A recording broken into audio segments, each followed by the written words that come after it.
can disengage. Look how low they are. That is, they escaping by the skin of their teeth. Their low health bars below 200 on all three members.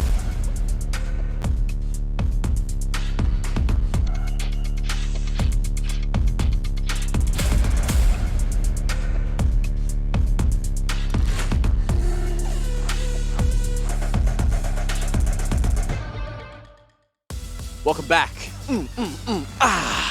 to Menu Log Mealtime. That's the new handshake. Learn it if you don't know it by the next Menu Log Mealtime, which will be tomorrow. I'm going to be disappointed, and I won't be giving away a $40 code, so make sure you know it. Huh? Make sure you know it. Either way, look, it is time to have a quick chit-chat about a couple of things, and it's how handsome these gentlemen look over on the other cat. Kitty, you look pretty too. That's okay, but I just like their coats better than yours. Oh. You could have just said you're handsome too and move on. No. But you decided to say that only that couch was handsome. You told everyone you were a furry before, so here we are. Either way, Why am look. I catching strays? That was an uppercut. It's like a clean slate coming out of the You saw break. those left hooks earlier. You don't want to mess Straight with back me. into chaos. Huh? Look, either way, you don't want to be messing with Menu Log because they're going to give you a good couple of opportunities to maybe save a little bit more money if you want those snacks between Monday and Wednesday from a couple of specific stores, you know, the grocery stores, the supermarkets, also like the petroleum stations from 5 p.m. to 5 a.m. And if you spend at least $20, you can save yourselves $10 on that, which is pretty good as well. So make sure you do that if you're feeling a little bit peckish. But of course, you can also win yourself a $40 voucher as long as you drop that word in chat. What is it? Huh? Menu Poge. Yes. That's the one. As long as you type Menu Poge, Menu Poge. you have a chance. It's like you just Don't forget done the the kitty Poge. thing. Oh where my you- god, I'm Poging off right now. Poge's in the chat. Yeah, do that. Menu Pog in the chat if you want to win a $40 voucher that you can use on Menu Log and win yourself or feed yourself, treat yourself to a nice meal. That's the word I was looking for. All right, no more uppercuts. Let's talk snacks. Let's talk our if we could have a cake of a champion from League of Legends, which champ is it? Kitty, I you will go first. first, Yep. yes. Pantheon has always wanted to be a baker, and I'm sure that he makes or bakes delicious cakes. So I want to eat Pantheon's cake. Oh, Pantheon's cake? No, I thought you was. Oh. Let him cook. Okay. Let him cook. Okay. What did you think? The Braum is a cake. Yeah, I get so set off so easily. As soon as Kitty starts laughing, I'm just straight in with her. I thought you said which champion would you eat if they were a cake? If the cake was shaped as a champion. Oh yeah, this is Braum. Yeah? All day. Why? Oh. Has a whole lot of Braum. Oh, yeah, I love rolls. And he has a sweet skin, right? Mm. Which Yeah. is a cake, basically. So, like, it's kind of sells itself. What if I told you you could have a smaller champion but make a bigger cake? That just doesn't fit the same. Doesn't No. look the same. You know, someone's meant to be big as a big cake. That's true. You That's want true. someone small and like wide champ them. Skimmy. What? I'm so deep in thought trying to find some clever answer to this question, but I Mhm. got nothing. So, yeah, I'll just eat Draven. Timo, because you want to see Timo murdered. Yumi. Why not you, The me? Yumi. Yumi. Mm. The Yumi. cake. This is what it's come And to. we can close the book on her. Yeah. And It's it goes murder. everywhere. Yeah. Is Yeah. murder. This is where we're at. Yeah, cake murder. Okay. Ooh. Cake form. I don't know. Like cats. Would it be yummy? What would be Zach. a yummy champion? Zach looks... Oh, actually, well, I had a jelly cake for my birthday. You know Zach is only 13 years old? Or I 8 could- years old? I could have a Zach cake made of jelly. That's a bit of low for ya. Not Zach anymore. Not Zach anymore. different champion. Gotcha! Next champion. Wow. Ah! Kitty really backed you into a corner there, didn't she? Look. All right. Well, what do we got? All right. So that's champs. That's cakes. Now, if you had your favorite champ over, your best friend champion, nothing weird or crazy, what snacks are you getting? And who's it with? Do you remember the name of that biscuit? What was that? Total rejuvenating biscuit of everlasting will or something. Is Sounds that about right. Yep, Yeah. that is total correct. rejuvenating biscuit everlasting will? Mm. Yep. The Porschnack. With the Poro community. The whole Poro community. The whole squad. The Poro party. Yep, including but not limited to Poro on our screen right now that's menu pogged, but is there. The My King man. Poro. My man. King Mac. My man. Look, spitting image. How are we? Hey. Hey. Look, yeah. It's the same picture. Can't tell the difference. Oh no, your king crown. No, it's, I Wait, caught what? It. I got Your King my Crown. king crown. My king crown. It fell off. Either way, look, that is it for menu log meal time today. Thank you all for joining us. We have a game to get to, and that's game 2 of the day. It's Team Bliss up against Chiefs. Let's talk about Team Bliss first, though, because they are a big old X Factor skimmy. Who's going to be doing the heavy lifting today? Look, I want to see Daystar double down on what he did already. Looked phenomenal, showcased that he is, really the real deal after a lot of hype coming into the season. So the fact is, I think he's got so many more champions up his sleeve ready to showcase. Obviously on a brand new patch where everything else is also getting changed up. Pretty exciting. I think really you're looking at the instability, the sort of wild nature from Why Not on Daystar, as a lot of teams have actually labeled to be the way to try and find success. And I'm quite actually excited about this top lane matchup as well, because I feel like Lived and Bio have played the game for such a long time.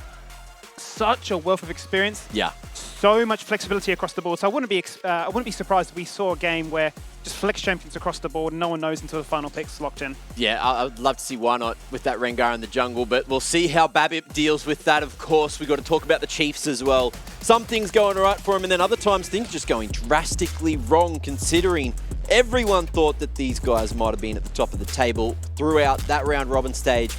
They dropped the game to GZ, won by default after unfortunate technical difficulties, so we don't even know if they are the true winners from that one, Rusty. Yeah, exactly right. And you heard from Raze in the winner's interview that he was terrified to play that comp out because it was really hard to pick to play the Draven pick that he had in that third game. Yep. So I guess we'll just sit here and say what could have been, but what we do know is that they did get that default win. They now go against Bliss.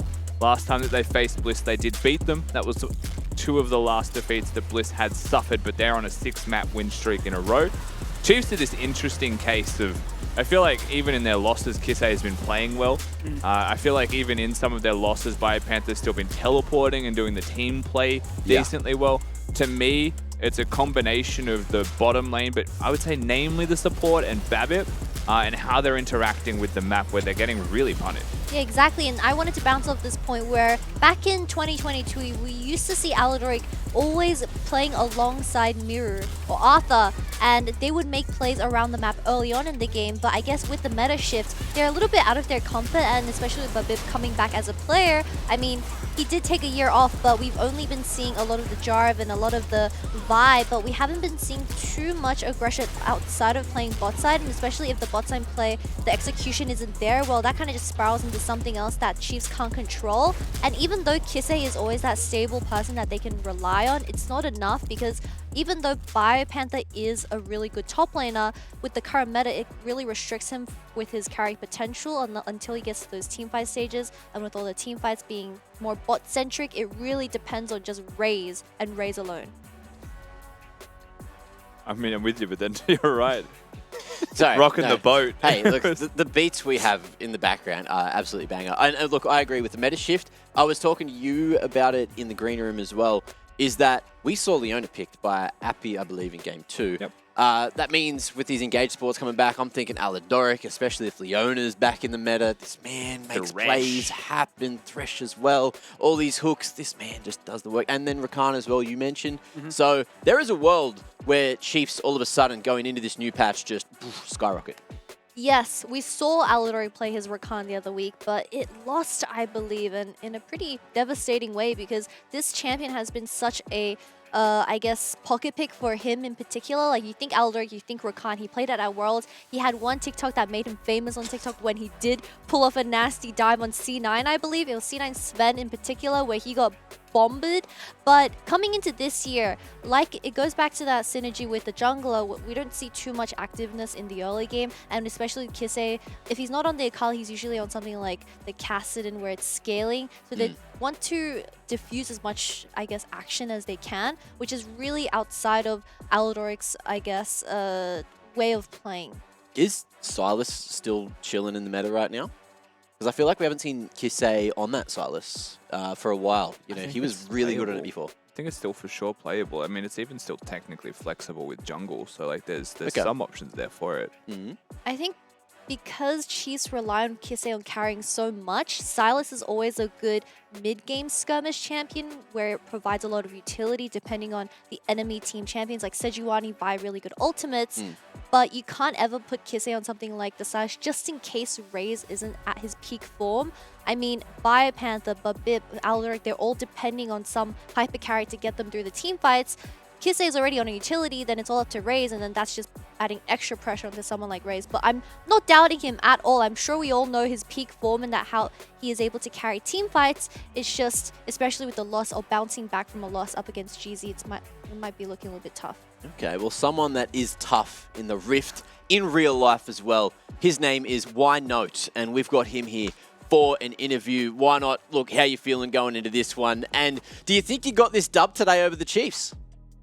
Hey, Mac. I'm feeling pretty good. Just came out of about 12 hours of draft prep. Been up since 12 early hours? this morning. Hey, it's gone Just bigger each time. non-stop. It's 12 hours for only 2 games as well, so it's a bit, again, it's a bit excessive. But we're going to probably rematch the Chiefs after they come up from the bottom bracket, so it'll be a bit of a future draft prep as well. But I'm feeling pretty good, and I think we can definitely get that dub.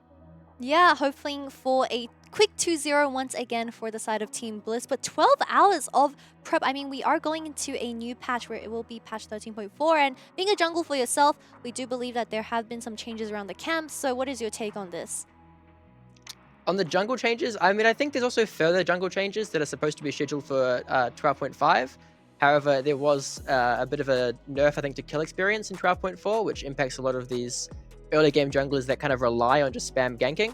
So you did mention the Silas jungle earlier, which did get nerfed a lot by this change, and just makes it kind of less sustainable for those junglers to maintain relevancy without farming camps. I don't think that really changes the kind of competitive landscape when it comes to jungling. I think next patch should do that a bit more. And yeah, I think the kind of working out the draft stuff was just thinking like, is it going to be a Sejuani for Babip or maybe the Vi? It's a pretty diverse champion pool he has. Well, most definitely the jungle meta has been very interesting to say the least, but I do need to touch on this because from the fans earlier, Lavina also posted something where her sob story is that her boyfriend is a professional League of Legends player. So do you have any response to this? I mean, the allegations are true. I don't know if I can really deny the allegations. She's just such an incredible partner. She's so understanding when it comes to me obviously spending time on League, because I am, double block scrimming most of the day. She gets back from uni or a hard day, and she's been incredible at just doing a lot of the admin stuff since we've moved to Melbourne. So I really just have to give it up for her. I love her so much, and the allegations are true. I don't know what to say. Aww, that is adorable, Mac. So cute. That's so nice. Now look, any more pocket picks? You said, what's your champ pull, huh? Any more pocket picks? Yeah, for you, look, you pulled Rengar out that other time. You got some crazy win. I did. What else are you playing today, huh? Leak it. I mean, I don't think I need any pocket picks to beat the Chiefs. I think we can just rock up.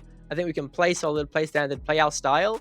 If there is anything cheeky, I'm not gonna spill it just right now. You'll have to, wait for the games and see how that all goes. But I think you'll see some pretty normal drafting, maybe some different prioritizations, I guess, of some champs. But I don't think you'll see anything too wacky unless the Chiefs have something prepared.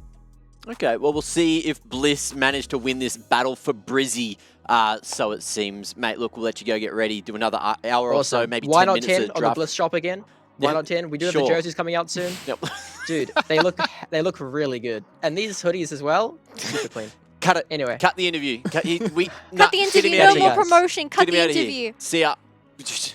Do you remember why not 10? Why not 10? Why not 10? Hey, why not 10? Okay. How not 10? Why not 15? Huh? Why not 50? Why not 100? This camera, sorry. Why not 100? And then you're going to straight up get all that Bliss merch for free. Look, that's it. Either way, look, so Silas nerfed in the jungle, to your point earlier. Yes, well, I mean, in reality, I didn't think we were going to see it too much anyway, given that the question was more pertinent to will Kisei play that. And Kitty's already answered that one. So I do think my big takeaway as well from Why Not's interview is that it does feel like we're going to get a pretty normal human draft, as they would say, from Bliss, with no real spanners in the works. But the one consideration that I do have that we haven't highlighted yet is that the Chiefs also can play carries in top lane Mac, which is, we talk about Panther, we think of him as a tank. He still can play carries, and he played the Pantheon in that last game. He certainly can, and he's here to be very happy with you, building him up a little bit. We got Bio. My king! My king. Make him feel actually. good. Well, Skippy's always going to be S tier. I don't know. Yeah, I always say that. Let's not go back to player that tier bias, list. player bias. Well, let's move Yeah. into the interview with your two B tier casters. So, I as you are rated you A approaching, tier. Oh my. I'm but like B a tier. I you never put rose above. It's Not LCO. Put us B fake. tier. Okay, Oh, well, did. before you continue this conversation, let's talk about your matchup, which Yeah. is going to be up against BTTB. As Why Not was saying that up against the Chiefs, you just have to draft traditionally, and that's something that they have been preparing for 12 hours. So how long have you guys been doing your draft prep? We've been drafting for 2 hours. I feel like you should shorten the time. I think 12 hours is quite excessive, to be honest. But I think we have a good preparation coming into the first game, and I think we'll just adapt how the series goes out. So I'm just really excited to play because I feel like we have good prep. I love the honesty. Look, if I was in your position, I would have said we would draft him for 12 and a half hours just to pick that little one up on him. Either way, look, how's this top matchup going to go for you today? Do you feel like extremely confident? There's been a few times where there's been hiccups, right? In the Chiefs games for the last couple of games. Have you ironed it all out? Are you feeling like, this 13.4 patch is where Chiefs are going to excel? I feel like just Liv wants to be me, but he just can't. I don't know what to say other than that. I just feel like I will just be better than him. I honestly, I just feel like it's just going to be mid bot lane anyways, but I feel like I'm just going to do more as like a player inside the game, so I'm just really excited to play. I don't know. Bio really woke up and chose violence today. This is the side that we don't get to see too much. Usually Bio Panthers are very cute and wholesome, but not saying you aren't right now, but you're a little bit more aggressive than usual. But let's talk about the bottom side, because you did say it is going to be more about that mid lane and bottom, where the couch has been saying, there's been a lot of focus for Kise being that hard carry, something on the Cassin, something like the Akali. So do you think this, I guess, reputation is true, where the Chiefs is really depending on Kise, or do you think Raze, he just hasn't been feeling himself in the past few games?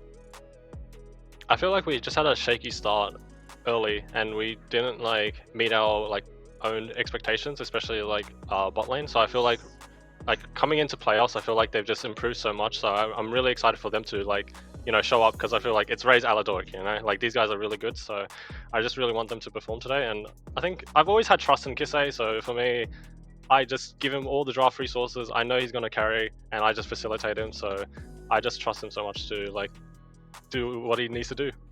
A good foundation is built on trust. And look, with that, Bio, we'll let you go. Enjoy the game. Hopefully it works out for the Chiefs. Thank you so much, King. You said it. Look, I was ready for it too. I saw you last grab the question, king crown. He was prepared. Radiant so waiting. keen to hear the word king, and he Say- almost say the word, forgot. say He the word, say the word, almost say the word, forgot. please. He almost forgot. Look, I finally brought it though. We're coordinated. We're coordinated here, of course. Look, I believe it's not too long now before the game, of course. So let's have a quick look at the mid-jungle comparison. Of course, the junglers so far, you heard from Why Not, he's feeling it.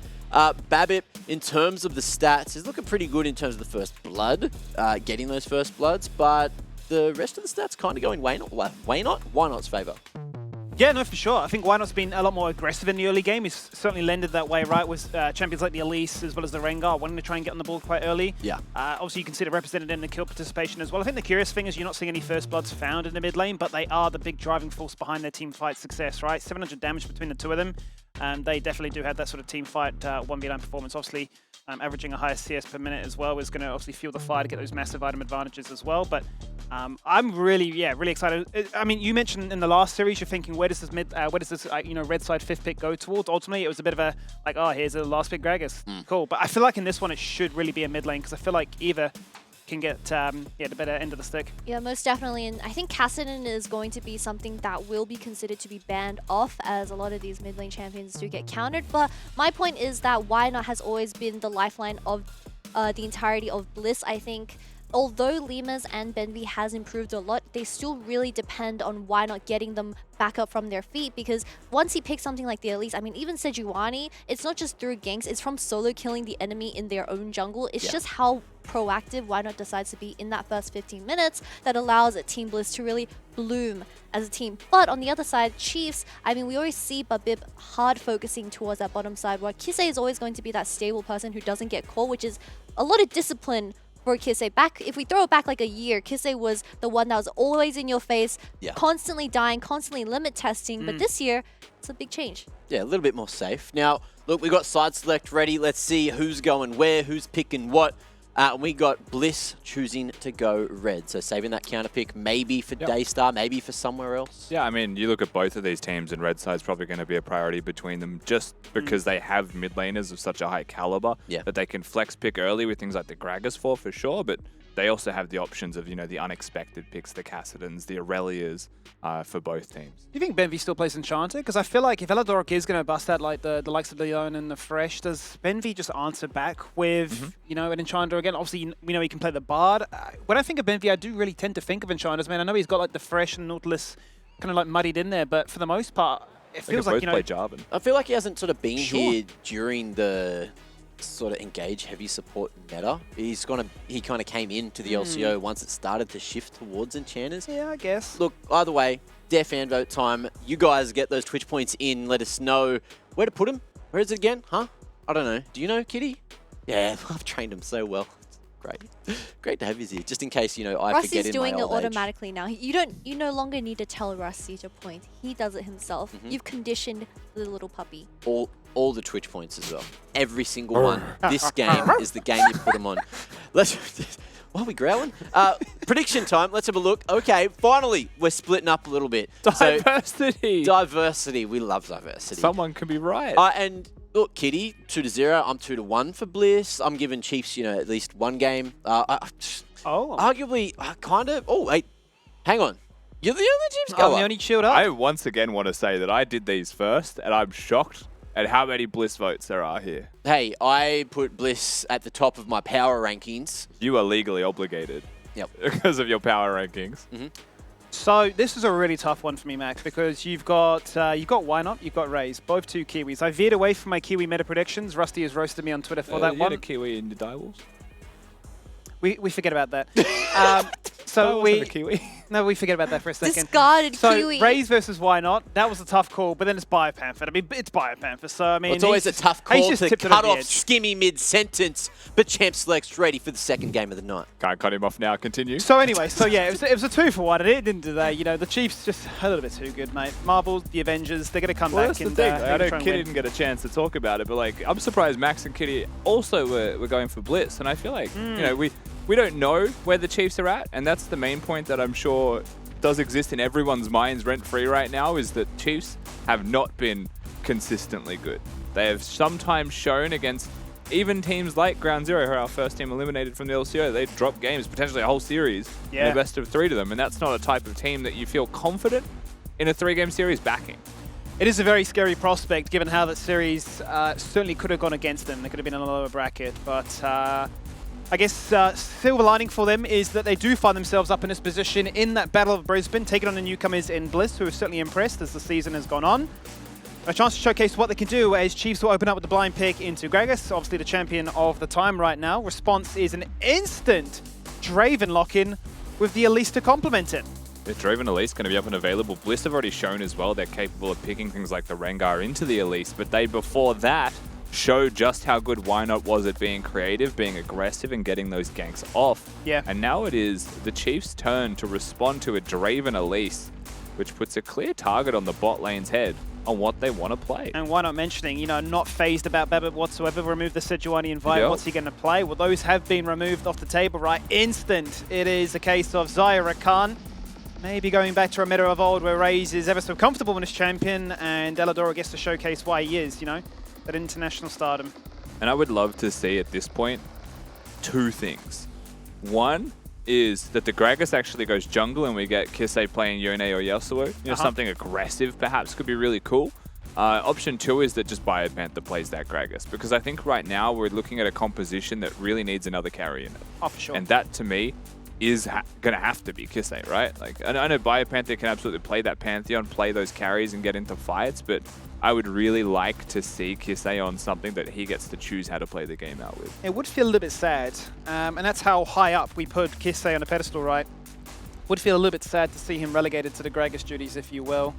Which is fair to do though, Skimmy, like for what it's worth, right? Because we've seen Daystar play it to high levels of success. Yeah. So, you know, the option's still going to be there. And speaking of, with an Elise locked in, you know, there's a 99% chance that Liv is just going to slam a Renekton as their 4th pick. So, 100%. I guess ball's in the court for the Chiefs if they want to even consider getting rid of it.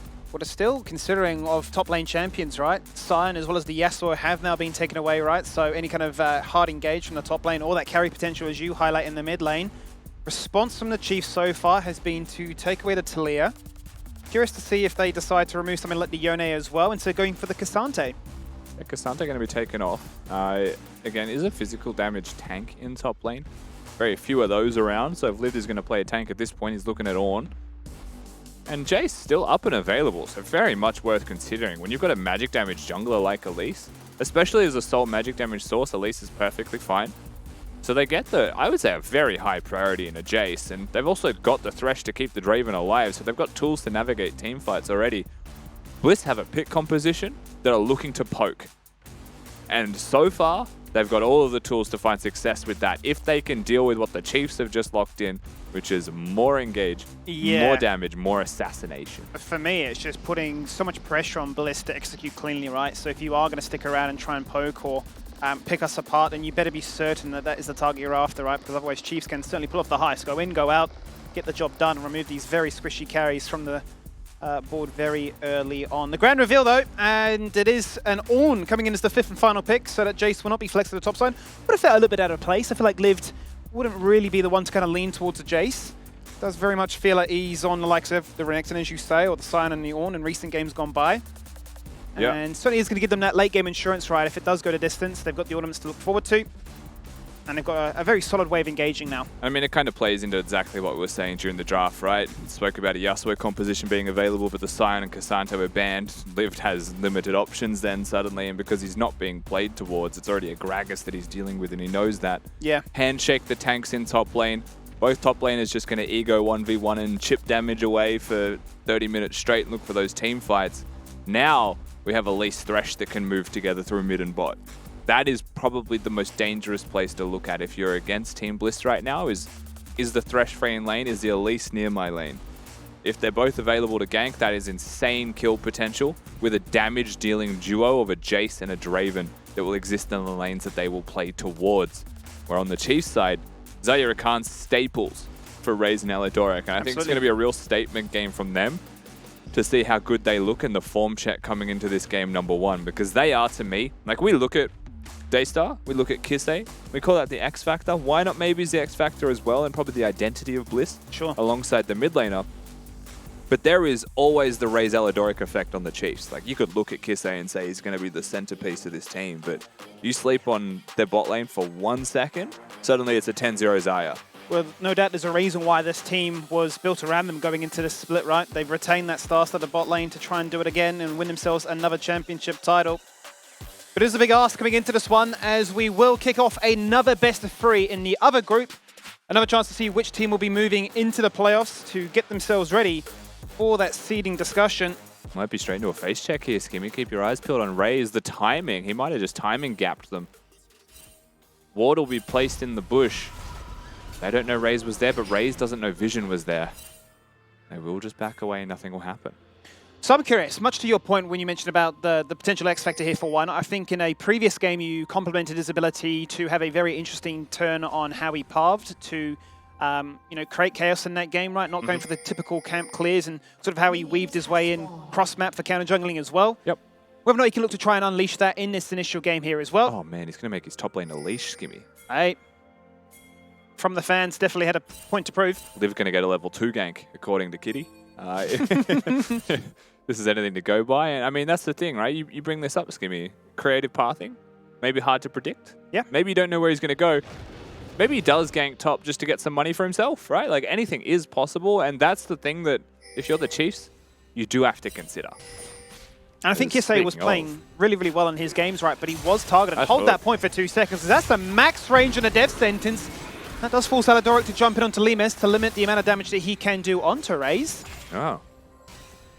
Actually a really good opportunity to put a spotlight on this bottom lane because we talk about the Raze Aladoric X Factor. Let's consider that Benvi can play these hook champions, is quite good at them, even though we haven't seen them played in the LCO.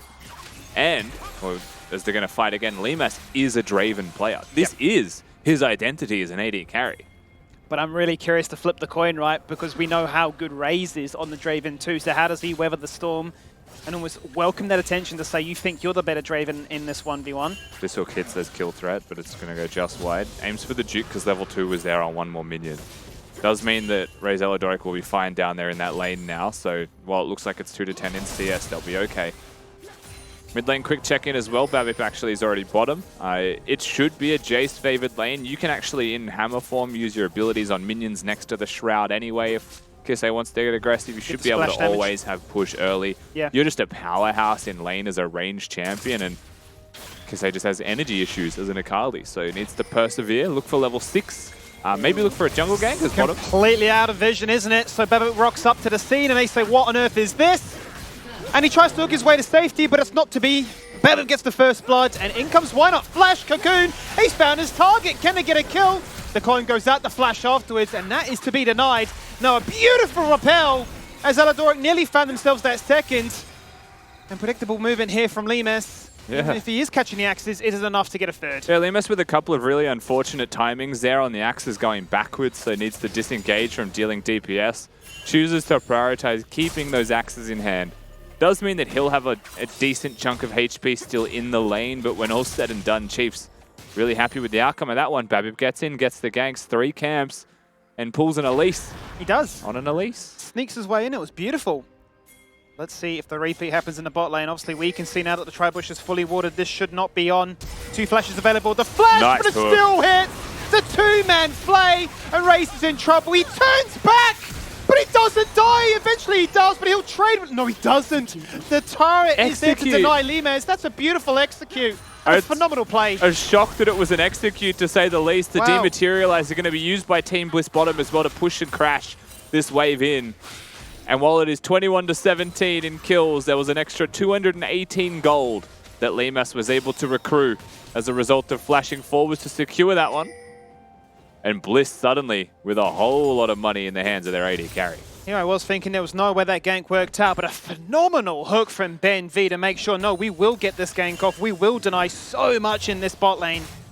And we will certainly make sure that this Draven is ahead. And that's that confidence, right? That's that confidence in going for the flash, knowing that when you're against the Xayah Rakan, there is a high chance that Rakan's going to dash to the Xayah. So you always aim for the ADC. Finds his target, finds his mark, and that's the sign of a Thresh player above all else, right? And just the confidence that you'll hit it. That certainly has a spanner in the works here for what the spot lane is looking like. Aladoric jumps in, he's angry. Flash grand entrance, Feather, and it's done. The damage is there, but can they get Limes? They just need one more auto attack, one more Feather, one more chance. Both the wrong way. Raze actually may not have been able to get that one, and in reality, does have boots, so should have been faster and probably was going to catch him, but cancelled 2 auto attacks in that play. So that was a really dicey moment where he might have just accidentally given Limas a safe passage to get back to base. Either way, game's continuation is on. Drake going to be looked at, knowing that the bottom lane of Chiefs is recalling. Really crazy set of plays that's kind of happened back and forth here, 5 minutes in. Really exciting way to kick off the spotlight on the spot lane for sure. Night and day between the first series. Oh, without a doubt. Still feels like it's the bot laners with a point to prove. Very much a case of which one is feeling that they've edged out on top. Checking with mid lane right now, and Kisei still is... actually, he's up CS at the moment. Yep. He's keeping his Jace at bay. My point before we actually had all that action was we've seen Kisei play really, really well, but especially in that Ground Zero series where there was so much CC, he could get targeted. He could get taken out, right? So if there is a world in which, to your point before, where the Fresh and Elise are free and unlocked, could have a repeat. Rook just misses. They're not going to get baited in by this anymore. We are really just seeing junglers with proximity to bot lane near 100%. 3 camps gone. You can see this ward cleared by the Chiefs is to give Babip safe passage. So now that he can position himself more advanced, but Why Not has not been spotted yet. Oh, Benzi. It's a game of chicken. It really was. Even we were unsure where would Babip be. In with the grand entrance, down with the hammer, and Babip bonks him on the head to give Benvi his 2nd death of the game. Is that now free passage to go for the Drake? Certainly looks like it. You would think so with the fact that Kisei is free to move as well. I'm going to look to this one. Rakan, of course, actually does have decent healing when it comes to taking this objective. And the Chiefs will find themselves 3-1 up with 1.5k gold in the pockets. And the first objective, finally, in this game will be secured. Now, this does mean as well that the game will start to flip towards the Herald side of the map. So I wouldn't be shocked to see the Chiefs try and crash this wave in bottom. See if they can get close to level 6. Now they've had some kill involvements as well, and then perhaps even reset for the Herald to take for free. Oh, cheeky Bio squaring up a potential solo kill right now into Lift. Oh, the barrel. Doesn't have ult. Close, though. Just not quite able to get the kill. Still flaunting his stuff in that top lane matchup, saying that he's just... Lived is just trying to be BioPanther. Gets it with an early trade. He wasn't messing around in an interview. Hey, he's going to do whatever he can, but I'm just going to be better. I'm just going to win. And this is going to be a tank, Gregis. Bear that in mind as well, with the Barbie Cinder as well as the Grasp as much. Just checking in with the Draven stats there, actually. Last time we saw Limes play was a pretty flawless one at that, wasn't it? 7-0. Certainly what you love to see. Certainly was. Did look clean on the pick. To no surprise to anyone, he's going to be able to lock that one in one more time. Game now starts to flip towards the top side of the map, and again, pretty much the second they're able to, Why Not's going to try and take this Herald. We'll see if the Chiefs choose to in any way respond to this one, because as you would suspect, the bot lane has reset and they are on their way up, but it's a bit of a race, it feels like at this point. There's already 3k HP remaining. Probably just gone before they get there. Yeah, it does look like a bit of a done deal at this point in, so it may just be one objective for another. Smite goes out, Aladora gets the vision, and instantly backs away, deciding that's not the player we're interested in anymore. As the lanes were flipped, instant flip as a result back. It feels like such a long time since we did see lane flips like this for the Herald. I mean, when the Drake is taken like that and you're feeling pretty confident to make the flip, you give it a go. But again, Chiefs were just a little bit slow on their rotation. I think perhaps prioritizing one wave in bottom or level 6 on their carries, whatever it may be. Bliss don't hesitate. They do not mess around. They'll be able to pick it up in short order. A second later, and there might have been a contest. I'm not sure if the bot laner Chiefs actually were spotted, however, which is why it's pretty free for them to flip back as mid. Oh, great flash there from Daystar, but is it enough? Is there is the follow-up CC to lock him on down, and that's Babip now with 3 kills to his name. Should have gone around. Well played though, lovely little combo here as a little move in bottom from Benvi. Hooks a minion to try and close some distance, look for the flay. Cannot quite find it. Either way, the wave will be crashed in. Aladoric with another nice little roam there as well. Boots of Lucidity done. Is moving. They're making plays, and he is a man to keep your eyes peeled on at all times on this pick. I'll tell you what, if you need a vote of confidence and you see Aladoric on this champion, you certainly do feel at ease, don't you? Always the playmaker. And if it is confidence that they're lacking, then they can certainly feel inspired with how the first 10 minutes of this game have gone. You've got a really strong Wukong that really can go anywhere he likes and just take as many kills as he wants. Here to make sure that his laners are in tip-top form.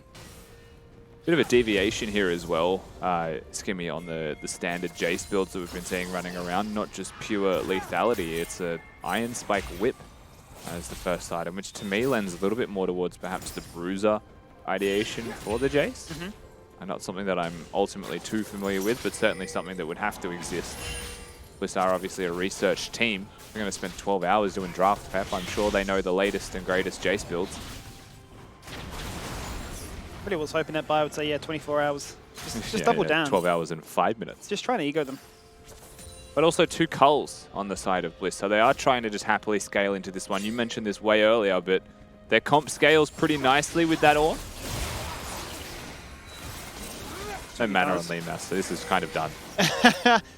Well, we're tempted. Do we jump in for the play-by-play? But it looks more like a bit of an invitation to try and punch on, but nothing really going to materialize from it. as we can see now, is hovering mid lane and making sure that Why Not will be punished if something were to happen.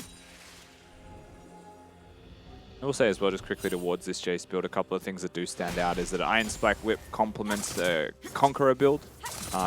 Has got the Conqueror here on Daystar. It's not a first strike or a lethality type of rune page. That end, between Biopanther, Babip, Kisei, and Alidoric, there's 4 really close range melee champions. So you are going to be able to more effectively get off any kind of close range based build.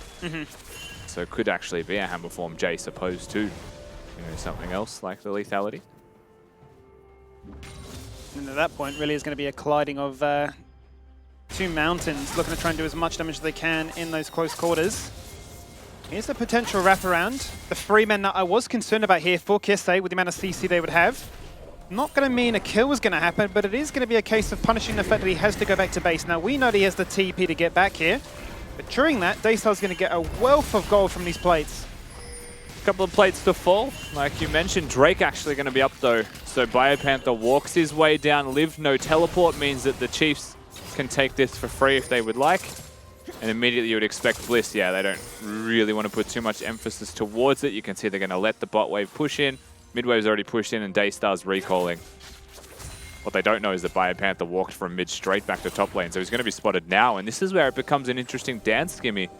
Biopanther shows going back top lane, doesn't have teleport of his own. And Liv did have a chance to move down if he wanted to.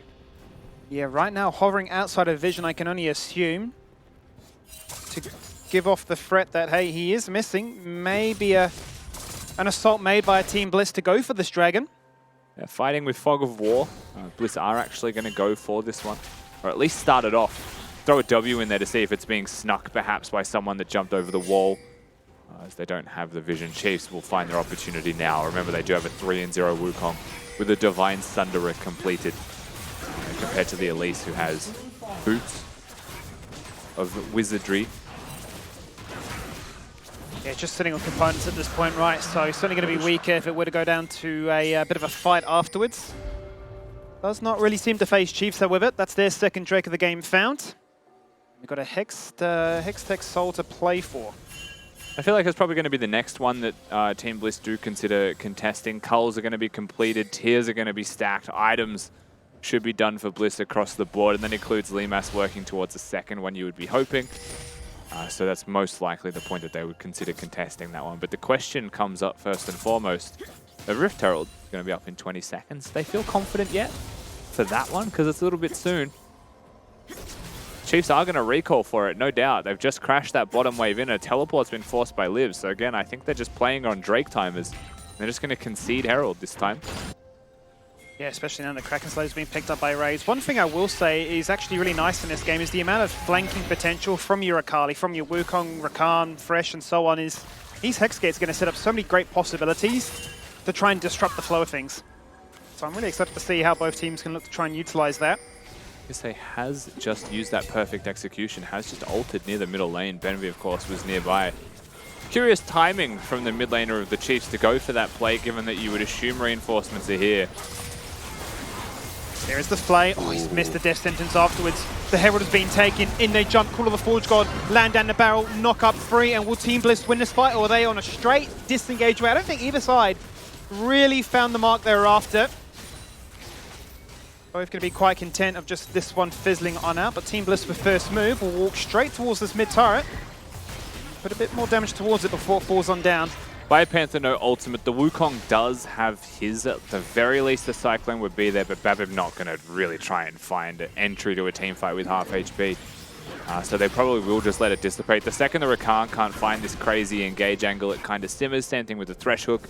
Both teams just throwing a bit of a pot shot, right? A bit of a Hail Mary. What can we find? In the end, it is just going to be waves crashing, a bit of chip damage onto structures, and everyone going back to their business as they were. Because as stated, right, we are looking more at the third Drake. It was an opportunistic look in at the Herald, but it wasn't a full commit. Certainly wasn't. Which top laner? Jeez.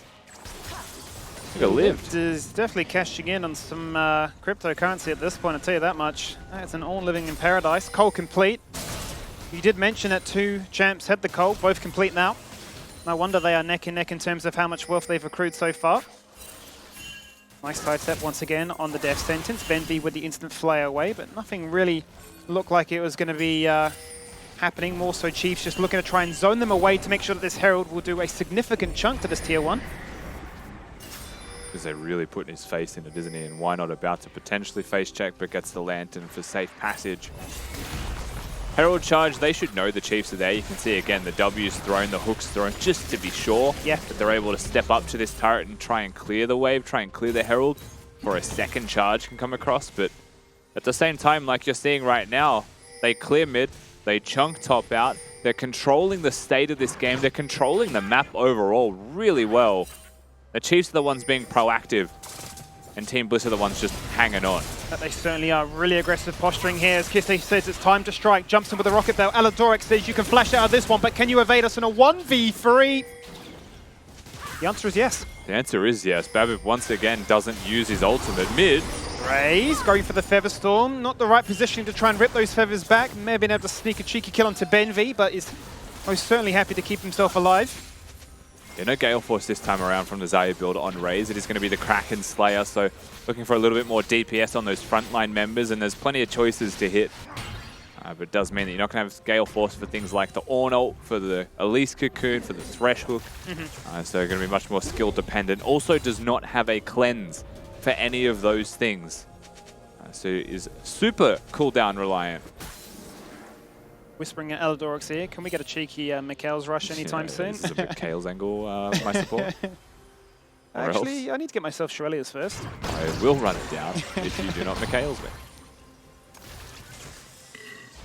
But yeah, much to your point, right, I think it was just really good positioning from Chiefs overall, right, to guarantee that they would completely zone Bliss the most defensive way back to that mid-tier 1 for then free chip damage for Biopen for Defiant top side, and to open up the possibility of that potential dive on Daystar. It does ultimately still result in only 2,000 as a gold lead. That's a teleport in potentially for a flank. All the visions for Babbitt. Double teleport. Raise the single focus of the Call of the Forge God. In they jump. Bouncy cast from the Daystar. They want him dead. Benvi being looked at by Kiste inside the Shroud, looking for the perfect execution, and there it is. 1v3, flash away. You still have me? Yes, you do. The Whirling Axe guarantees it. And then the Feather comes back. And it locks and pastes the tank. That is just a cheeky bomber for the sake of it, as Kitty would say. We're just chucking out Hail Marys. Just throwing a chance, an opportunity. Biopanther takes the shot, but doesn't quite get anything else. Drake now up on the cards. Keep in mind that Why Not is still here and in the area, but so is Babip. And so we may still be having a bit of a contest. Once again, it's a 2v2. The skirmish now erupts out in a 3v3. Babip can get in the pit. Yep, used to the blast going to get in, walks in and smites it away. Thank you so much for the leash. That puts them on a soul point now to look forward to. And surely now they don't go for the fight afterwards. Yes, they certainly do. They want everything. They are feasting good tonight. They take down Daystar, separated from the herd, locked in place in that bot lane. The rip back is raised, flashes to reposition. It's a two-man as Kiste goes in with the Hex Gates and says, I've got the flanking opportunity. Rocket Belt into another. And look how low they all are. This is Chiefs looking for the ace. Only 20 minutes in. And we're now just teasing them. Someone doesn't want to accept reality. Kiste's going to not let that perfect execution ult timer run out. Will locked out the Draven does mean the ace is going to be there for the Chiefs as well. They'll break the bottom lane turret, and they set themselves up to succeed in this game. And that was on the back of a team fight that was even. This was a 3v3. A teleport comes in. Drake gets stolen away. The fight starts to play out in probably a way that Daystar did not consider. He didn't go with his team. I honestly don't know where he was going. I just kind of disappeared from the rest of his squad. Team Bliss come in, they say, well, our mid lane is in danger. We should probably have a look at this. Raze gets a massive ult off, but he's not even auto-attacking, and they still win this fight. He's an ability-based Zarya. But Babip's just so strong. It's just so difficult to take down this Monkey King. What are they actually going to do when he's able to stand and deliver in a team fight? And just like that, 2 more kills into the pockets of Babip. It's huge. The Monkey King is, without a doubt, really doing it all right now. Getting the kills, getting themselves the soul point. And certainly putting him in the position to feel very inspired about how this game 1 is working out. Still is a very slim lead. They're up by 4k, but they've chucked out the death sentence. That one has missed. They've gone for the Ornn ult as well. I like the idea. I do like the idea, but the execution there was a little bit odd. Benvi throws the hook, then the Ornult comes out. Rakan also stops Benvi from using anything, even though we had everything on cooldown. But either way, I like the idea, and I also appreciate that they're playing super proactively. You know that there's no summoners on Raze. If a hook hits, no cleanse, nothing to keep him alive. You're seeing the observers zoom in there at the Baron buff being a potential possibility, but still wards in the pit. There certainly are, would need to certainly be cleared out, which is what's been attended to right now. He's a very early Baron, but Lived is locked in top lane. That does force up the Draven ult just to check. Positioning-wise, Chiefs certainly in a driving seat. Things that exist for the side of Bliss if it comes to face checking is Elise can throw the W out. Thresh can also throw lanterns into the bush. So they should be able to, in reality, face check these bushes safely. But the Baron's already at 4K. Oh, great hook onto Kisei. Is he dead from that one alone? Great stopwatch afterwards. The Baron is secure. Daystar's not here. It's a 5v4, so Chiefs are striking. The entire team is charmed, and it's just too easy. A little bit too clean. And this is why they are the champions. The Chiefs are showcasing that we have had our moments where it has looked a little bit shaky, but in this game one, we mean business. And Chiefs just ripped them to shreds, and Bliss are unequivocally humbled after back-to-back team fights go the way of the Chiefs, and suddenly this gold lead stretches to 8K. Just supremacy on the Rift right now and domination in game number 1. Chiefs not looking like slowing down. Certainly not. 14 kills to 3, and just the nature in which they are winning out on these fights, all on the same page. Certainly subscribing to the belief that we are far better than this. And maybe getting that bit of a wake-up call in that Grand Zero series. I remember sitting there looking at predictions and thinking, all right, Daystar has joined the Chiefs. He's envious of how well they're playing. He just wants to have another death for good measure. I don't know, Skimmy, I got nothing for him. I got nothing for him in that one. That was bad. Yeah, it's certainly not been his game. I will say as well, I'll hold the point until after the fight, but there was another good hook from Kisei, actually finds him, onto Kisei from Benvi. Finds him quite nicely, but he's got a stopwatch, and then there's just a fridge standing in front by space. They get the engage once again, and really this fight was over the second they didn't get that first kill onto Kisei. The rest of the fight follows through from here on out. The point that I want to make just quickly as well about Daystar, disregard. Okay, no, forget it. Disregard me. Aludoric is dead. Now, there is a great hook. The Call of the Forge God goes out one way, comes back the other. And, well, ultimately, Babak is just godlike. We rip back those servers. It's looking a little bit clean. And yes, the play-by-play is very much just talking about what I am seeing, because kind of Chiefs just playing the game better at this point, Rusty. I'm not really sure what else to say. Yeah, they'll lose their support, but they'll ultimately still win the skirmish. 3 people dead, Baron buff in hand. They're going to look towards continuing this push and breaking open the base. Something that can be hard to do if all 5 members are alive, but it doesn't matter at this point.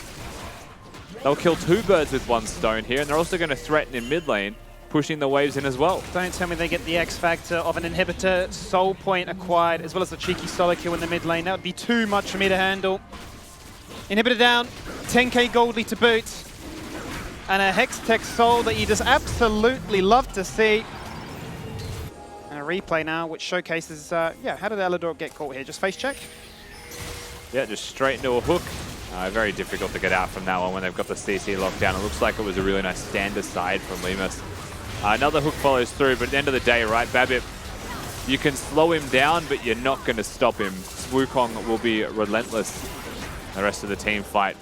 Very simple at this point. It's just textbook League of Legends from here on out. Recall cancelled. Goodbye, Daystar. Oh, leave him alone. He's Enjoy already your side dead. lane champion. He's already dead. Look at the gore drinker. Hammer time, baby. 0-5. Not the scoreline he'll be hoping for, but once again, Aludoric with the quick in and out. How you going? With a triple stun, or triple charm rather. In jumps 5-Panther, looking to really humble them so far, and there is the double kill for Raze. Wanting to be the hero when it has all been about the AD carries. There is their second ace of the game, and this looks like a big one. And Skimmy, this doesn't feel like a battle between 2 top 4 teams. This feels like the Chiefs putting on a clinic and showing this is how you play League of Legends. This is how you win in competitive League of Legends. You cannot give Aludoric Rakan. Raze is comfortable on this Xayah. Kisei gets an assassin, and the Chiefs, they are just unmatched. A 26-minute win does feel pretty sweet to get every objective to go your way, to get the objective to win the fights, and to showcase why you are a champion. So much experience, and such a great way to open up this series. pretty casual League of Legends experience here from the Chiefs as well. And I mean, this is one of those moments where you have a lot of draft takeaways for Bliss. But for the Chiefs, that was a very simple draft. That felt like a standard composition from them as well. They just pick champions they're all comfortable on. Yeah. They play a tank in top lane, assassin in mid. They have a winning bot lane 2v2 with jungle intervention. That was it. Simple. Never really materialized that way though, Mac. If you put Team Bliss to win 2-0, put your hand up. I know, I was 2-1. I think it was me. I was 2-1. You were 2-0. You're trying to pass this off.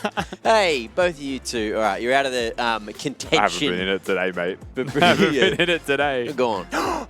See you, kitty. Look, either way, that was certainly something, wasn't it? A big game, a big win, and the battle for Brizzy, is looking pretty Chiefs dominated right now. Sponsor. Yep, I mean, Team Bliss blinding this Draven when Zyra Khan is up is illegal activity, and this game reflects that perfectly, where Limas didn't get to play the game. I know that he traded 1-for-1 with the tower, but it just wasn't enough. And Daystar, he just couldn't get enough of Aladoric and Babib being all up in his business and dying constantly in the side lane. I mean, this is the real Chiefs that we have been praying for the past 4 weeks. And this time around, they are really showing up. I mean, completely to their style as well. Akali in the hands of Kisei, Raze on something like the Xayah. I mean, this is what we want out of the boys, and it's definitely looking like a start.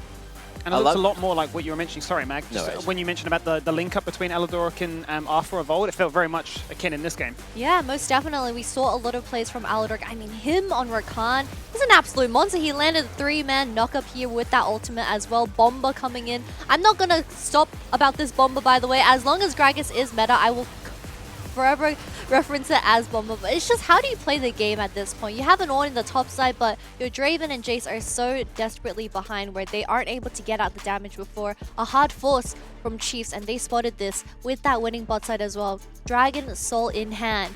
It was never a winning position for Team Bliss. Yeah, Ray's definitely looking like he's starting to return to form in a series like this. Look, you can't fault Limas too much. He was doing pretty good damage in the team fights when they started to edge Bliss favored, but there wasn't many of those, was there? It feels like Chiefs just kept on coming out on top on all the elongated fights. Chiefs would just get reinforcements before Bliss did, and then Bliss would just arguably overstay, but hindsight's 2020, right? Yep, hindsight it's 2020, and we have Ornn versus Gragas in the top lane, so all the focus is towards that bottom side, and of course, all the dragons went to the side of Chiefs this time around, but we need to go back to the drawing board for Team Bliss, because they did lock in something like the Elise Draven. However, they were denied so many kills because Chiefs were playing it smart. They were playing smart around objectives as well, where not a single one went into their hands. There was actually a couple of times that lane gank by Why Not really early on.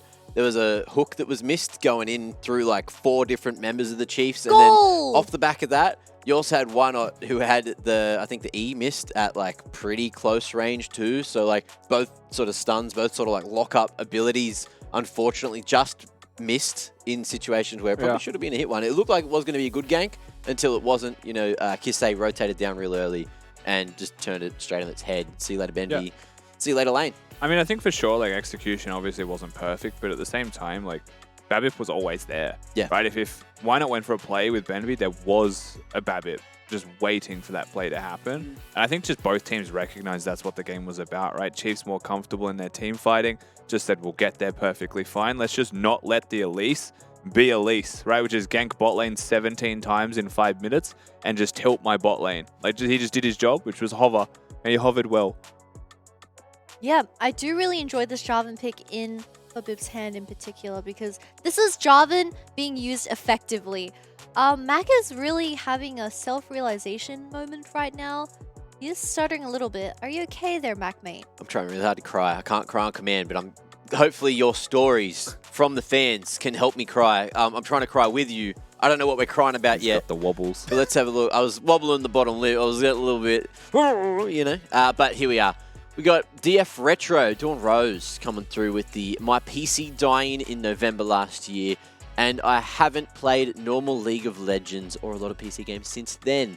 Well, that is pretty sad. I'd cry if that happened to me. Can only run a few low-intensity games off your laptop. Haven't even tested LoL. I feel like LoL's pretty low intensity when you turn it all the way down. Like some of the games I try to load into, some people don't even load in because they're playing on toasters.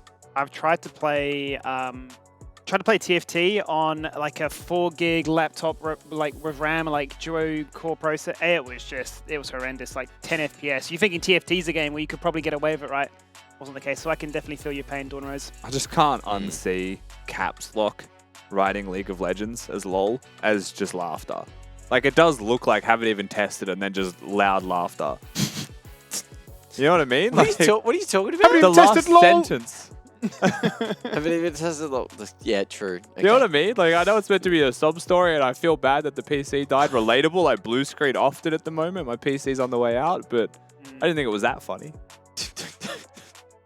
Anyway, it's like a dad joke. I'm sad. I'm sad with you, Retro. We got one more to have a look at here. Oh, who's this beauty? What is it? At MacMate, tell everyone about all the times you've stolen my treats, you little Judas. He's a treat stealer. Confess. Treat thief. Confess. Hey, your crimes. I eat clean, and Jess buys snacks, and when snacks are in my vicinity, and I get hungry, no one's gonna get between me and anybody's snacks. Kitty, you better be watching those Subway cookies, all right?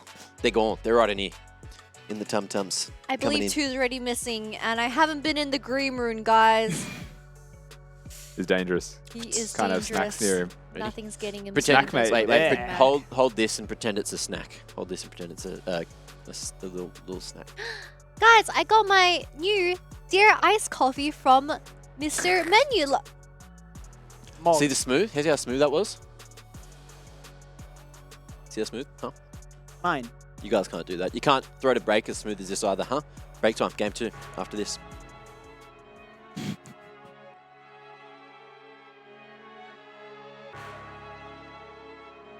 Yes, they certainly do. They want everything.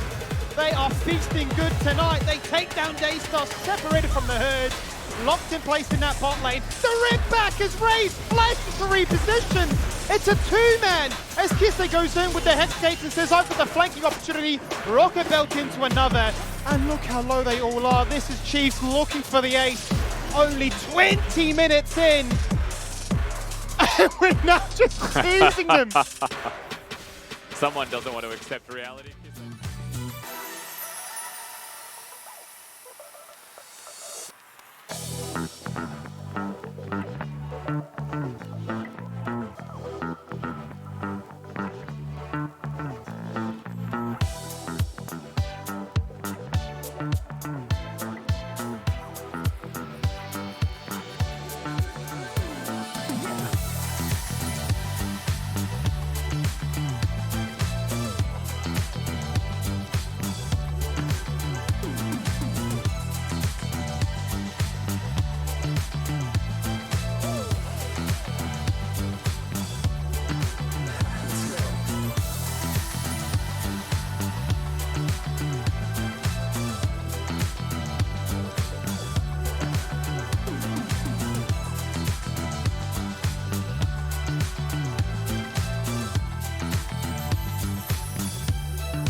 a bloody series so far. What a night of League of Legends. Welcome back to the LCO, where we're about to jump on into game number 2 between Bliss, between Chiefs. It's the battle for Brizzy, and so far Chiefs are 1 game up. So, look, I think getting ready for the second game, I'm going to have a dare, but not really feeling the mocha at the moment, so I'm just going to put it in here. I'm going to reach down deep. Got it. Whoa! How did that turn into a double espresso? Look at that magic. Whoa! Absolute magic. There's no way. Magic Mike. Wait, Mac. That blew my mind out. I'm shocked. I feel like every show is us always trying to outdo each other with the most crazy stuff. So anyway, that's our names. So welcome back to LCO. Which guy on the right just did the most ridiculous thing I've ever seen. It's matchmate. I don't know, there was just, for some reason, I couldn't reach the bottom one. It was just... What do you mean? happens, there was man, it only happens. one drink But in yeah, that hat. I couldn't time to have a look at the draft from the last game, go of course. next. Thank you, production, for saving us, getting me away from my Wow. brain. My brain sucks, but this draft was pretty good, wasn't it, for at least one of these teams? Yeah, it was pretty good for the side of Chiefs. I mean, they had a near perfect game, only dropping a couple kills, single digit up against, I believe, 23 that they were able to scrap up throughout the entire game. But like I've been saying, this Xayah being open and Rakan paired alongside it, when you do blind the Draven as the R1, is very illegal, and we saw it being treated as well as you would have expected in this game. But Daystar on this Jace, I was really wanting to see a high priority lane when it does come to the mid lane 1v1, and that's exactly what we got. But you need to remember, when we are playing something like the Jace, he is very vulnerable to ganks, and Chiefs noticed this. Poor Daystar didn't stop copying those kills in the side. Yeah, it was a little bit rough. Now, look, that being said, what did you like about the draft? What would you keep if you were Bliss, and what would you change going into the next game? I don't think the Elise is a bad pick by any means, and I also think Elise Jace is a good combo. So like, it's still not a bad thing that they have those champions. For me, it's starting to become a trap pick in Oceania, but What is? blind Draven and just early rotation Draven feels like constantly we're seeing drafts where Draven gets picked, and then they look at the enemy team composition and they're like, nah. Like, I can't do anything. I can't even auto attack, and then there's just no point being the Draven, right? You just need to take off so many champions when you want to blind pick a Draven. Firstly, Xayah, and then you have to think of something like the Sejuani. Can I ask, why are we not seeing any Zeri? That's what I'm saying! Because you can ask. OCE is the reason why the global pick ban rate of Zeri has been going down from 100 to 99. Kitty, if you could choose Drastic. a side on the Rift, Stats and What would shit. you That choose? 1%. I would want blue side for Team Bliss. and you are wrong. You all suck at picking the side, huh? Yeah, those that can't do 50-50. shoutcast. I wanted them Ah, to first hey. pick the Draven.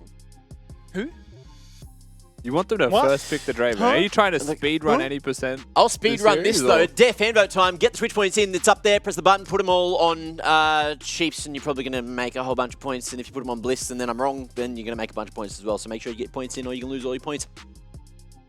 That You was either actually pretty good. That's how it live works. by the Draven, you also die by the Draven. That's how you get into the club. They've already died by the Draven. It's now adapt or club. die. What's the club? It's Hey, the mate, Disco You Noodles wouldn't get Anonymous? it. You wouldn't get Can I it. get your government ID? Yeah, here's my Draven ID. Why mate. wouldn't he get it, huh? Are you gatekeeping? Permission to play the champion? Yeah, cool. Do you have to run Ghost Cleanse? Oh, okay. I'm onto something. Answer. Let him know. They're out to get Disco me. I can't Nuno answer this. Anonymous. They're I'm out waiting. to get me. I Thought Kitty was cannot going to go answer. into It the really kitchen. is. Hold up. It really is this couch versus that couch all the time. Even though, look, we've had a little bit of a brawl a couple of times tonight. Like, Just It's wait all- until the day that I'm it's on all the love same and- couch as Mac. It's going to be an aggressive couch. The Swole Patrol. we'll sit like this the whole time and just be like, huh? Yeah, g'day. Was that Rusty? Lat spread couch. What's going on? Huh? Sorry, there's no space here. Huh? Look, either way, I'm going to go to my producer said never do that again, which is understandable. Champ Select's ready. Save me. Oh, I love this show so much. Yes, let's load into the second game of the series with Chiefs on match point, and having already played on blue side, let's see if much changes from their side. Right, so Caitlyn Annie, Varus, pretty staple stuff. Gragas is an adaptation here, though, that is going to be taken away. So Okay. does raise the question on what is going to be first picked by the Chiefs. Because I think with this, Annie Gragas gone, there's no just outright OP flexible blind pick, I don't think. Unless I'm missing something, like maybe a Jace, I guess. But like that's where like the Wukong now stands to attention, right? And what's interesting to me is, as per the Why Not interview, he said Sedge Vi, Babbitt useless. He's now shown a very successful monkey. Yeah. So it doesn't seem like that is the case. However, their bans haven't changed. No, theirs haven't, but despite them banning the Gragas, Bliss have won out in the coin flip of would you pick that Ashe in your first rotation? They have not, so they're running it back with the Elise, which we're quite happy with, I think, across the board here. Complement the Ashe, then your engage is going to be even easier, right, compared to that of a Fresh, globally at that same point as well, right? Now the Chiefs just lock in the Draven and say, this is how you get it done. Lemus, you've had your chance, but I might just do it a little bit better, and it's just so early in the priority. School is in session. I mean, you've seen the Ashe. You can now run the cleanse. You know that Aladoric loves a very aggressive playstyle, but listen, now you've got an Elise and a Heimerdinger and an Ashe to contend with. This Draven can still be targeted. Yeah. I think the difference is he's not currently looking at Leona, Vi, like a million bruises that will 100% just be this impending doom. I think it's playable in the fact that you can deal damage if you're hitting, but that is hard to cover distance into that unless you have a front line in front of you diving at the same time. And so far, that is what the Chiefs have. Yeah, it'd be interesting to see what else they pick to round out their composition, because the Akali has been denied away there from Kisei as well, looking a little bit too clean on his performance of that one. Make life easier for Bliss across the board. What the Chiefs also feel is a necessity to take away as the Cho'Gath also comes out. That was another pick that we were kind of discussing before, right, as to what we see it. I wonder if it's a Scion pick here by Lived, or if it's a Cassante. Because Lived is the type of player that would go Cassante, I think, of those two, but can play the Scion perfectly fine. And I also there you go, Cassante's going to be banned. I wonder if you go for the Scion Skimmy, though you've banned the Cho'Gath, little birdies have mentioned in solo queue that Alawi is becoming a bit of a prolific pick here and there. And I wonder if that's something that they would consider. They would need a heavy magic damage mid laner, though, to make something like that work. So Would be incredibly exciting if that were the case, though. I would love to see an Elise gank and Alawi with a Scion up there. Just stands and presses R. Yeah, just playing slappy hands, saying, come on then. I'm sure he's got it in the back of his mind, but perhaps coach and the rest of the team saying, please don't. Yeah, I mean, it's still a weak sided champion, right? But it has something that's got pretty good utility to deal with Ashe, to deal with Heimerdinger, to deal with Elise. Just by having the oranges there, you can remove that scurvy. Now, top side being mostly weak sided, we'll see where the Chiefs choose to go as their mid laner. This is blind into Daystar, which Daystar has a wealth of champions that he could choose to play. But he's already seen the Ashe there, and when you're Silas and you see the Ashe, your eyes just light up. Oh, without a doubt, right? Obviously not going to be the biggest denial from something like an Elise or the Heimerdinger, but What do you got that's... Ooh. Certainly Daystar with endless options. It's just physical damage, right? It can't be any of the magic damage champions being hovered. I was expecting the Jace again, to be honest. But this does make some sense still, right? Like you've got the Elise, you've now got Kill Threat as a duo. Yone is something that's being played in the LPL all the time. Just all the time. That's really all you're seeing from them in mid lane at the moment. It's half of the matchup in every matchup. And for some reason in the LPL, Yone mind controls your opponents into just winning. So Yone just finds angles. So I will wonder if the LCO is going to have something similar to that one. As Daystar locks in, I want to say it's a fairly aggressive melee-centric build here from both of these teams. But an Ashe AD carry and a Draven AD carry that need to get through the kill threat that exists everywhere, once again. Yeah, they certainly do. I'm just very curious as to what the anonymization might look like across the board here to try and get themselves into that point of power. We already talked about the bot lane, how volatile that can be with the amount of CC, especially if that is going to be a repeat of the Elise camping to try and get them ahead. How hard it is for the Draven to try and navigate that one. The top lane matchup with a lot of the attention poured towards it with the bans especially. to potentially tease at the idea of a Cho'Gath, but not to be the case just yet. I think for me, more than anything, is what kind of build do we get from this Yone? Because heal cut's obviously going to be so important. We definitely have seen where things like the Mortal Reminder can be rushed quite early on, but it may just be a very solo Q-esque build of like the shield bow into crit into Bruiser from then on. Yeah, I think we'll just get the pretty normal crit build, but maybe an Executioner's Calling shoved in there as well. I mean, it's healing cut and into the person specifically that you need to deal with. Gangplank and Draven also can get abundance of that one. Yeah. But either way, we're about to hop into the game. Game number 2 here, and the Chiefs looking at, I would say if they look clean again, a very fantastic series for them leading into the playoffs, having seen how good Pentanet.gg looked.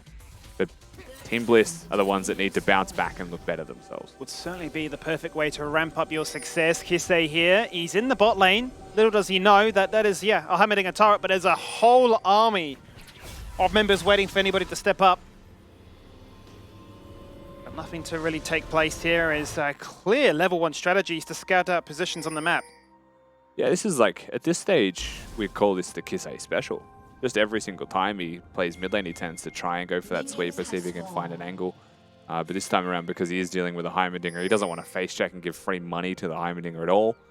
Doesn't want to take any unnecessary damage, does use the sweeper, but because you can swap relatively short order, he'll have a ward at the right timings. You can see, speaking of wards, that why not? If he goes towards the red afterwards, will be spotted and lived a generous god. Once again. What a great top laner. Just does like leashing for his jungler, doesn't he? Says, I know you're not going to gank for me probably, but, make sure that your life is a little bit easier as a result. So, game on. Second game in this series. Will it be the perfect 2-0 for both our big teams, our big favourites of old?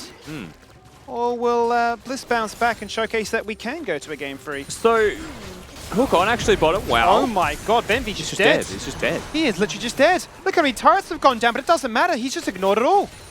How's there 3 turrets, but none of them have blocked a Nautilus hook? Unbelievable angles. It just finds that. I mean, that's a surprise. 3 summoner spells used. Raze does not hesitate to flash forwards. 3-2 is a summoner spell trade, but a first blood into the hands of the Draven, you take that any day. How unexpected. I was just about to talk about the rune choice of Alidoric, but he's just shut me up instantly. Doesn't matter. Really was the theme of last game, wasn't it? If we tried to really break down anything or bring attention to anything that could be exciting, action. Why not now going to move towards top lane again? The more unexpected gank, but there's a ward placed by Biopanther. He's ready for it. Level 2 in this Gangplank probably doesn't have W. Usually you'll go Q and E. So there was an opportunity if he didn't ward. He's holding his level 2 at the moment. Has now just gone into his W. Yeah, which is smart. Better safe than sorry, and that's what that ward was for in the first place, right? Is Babip going to be looking bot lane. Control ward will spot him if he goes in. The thing I was going to say, we may as well take the opportunity to talk about it if nothing's going to happen for a little bit, is Alidoric's gone for Bone Plating as his rune of choice instead of something like the Second Wind. Into a Heimerdinger Ash lane, you're going to take very consistent damage. So that Bone Plating, usually the reason you can go Bone Plating is if you can control the time that it procs by being aggressive on your cooldowns, on your windows. Can't really do that against an Ash and a Heimerdinger, so I thought Second Wind might be a better option for him. If not anything else in the resolve tree. But if they're going to get fed, they're going to choose their own windows to fight. I mean, it makes a whole lot of sense. But Nautilus, they can be proactive, gets to choose his battles anyway. He certainly does. And look how proactive they're being at the moment, right? They fully understand that Why Not is probably still playing towards top sign. Biopanther playing respectfully as a result. Deep invade to get vision down to make sure that they have constant tabs as to where this Elise may be at any given stage. And a bit of cheeky counter jungling at the same time too for Babip. So Alidoric and Raze can continue to play with so much confidence knowing that the vision in the river belongs to them and they've got a jungler lurking in the shadows. And there has been a whole lot of time spent towards the top side of the map by Why Not, to say the least. Playing towards his Scion lane, which does feel like a little bit of self-interest perhaps, right, with why you would be going for that. Even knowing that summoner spells are missing from the Draven on the bot side of the map. Not yet, at the very least. Is going to be a reset, though, from the Elise now, so it can definitely deploy towards the bottom side of the map. But if he does, 0 camps. 0 camps to look towards. Has to be a gank straight into the bottom lane, and if he goes through jungle, he's spotted. And Babip could play counter or initiator himself. In about 5 seconds, they'll see the Elise.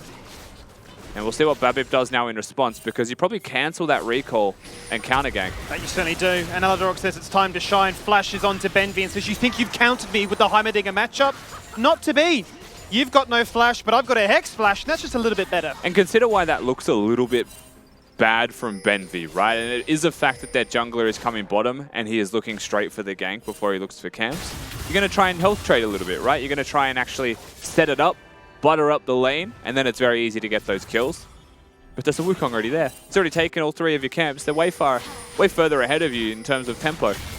Super easy stuff.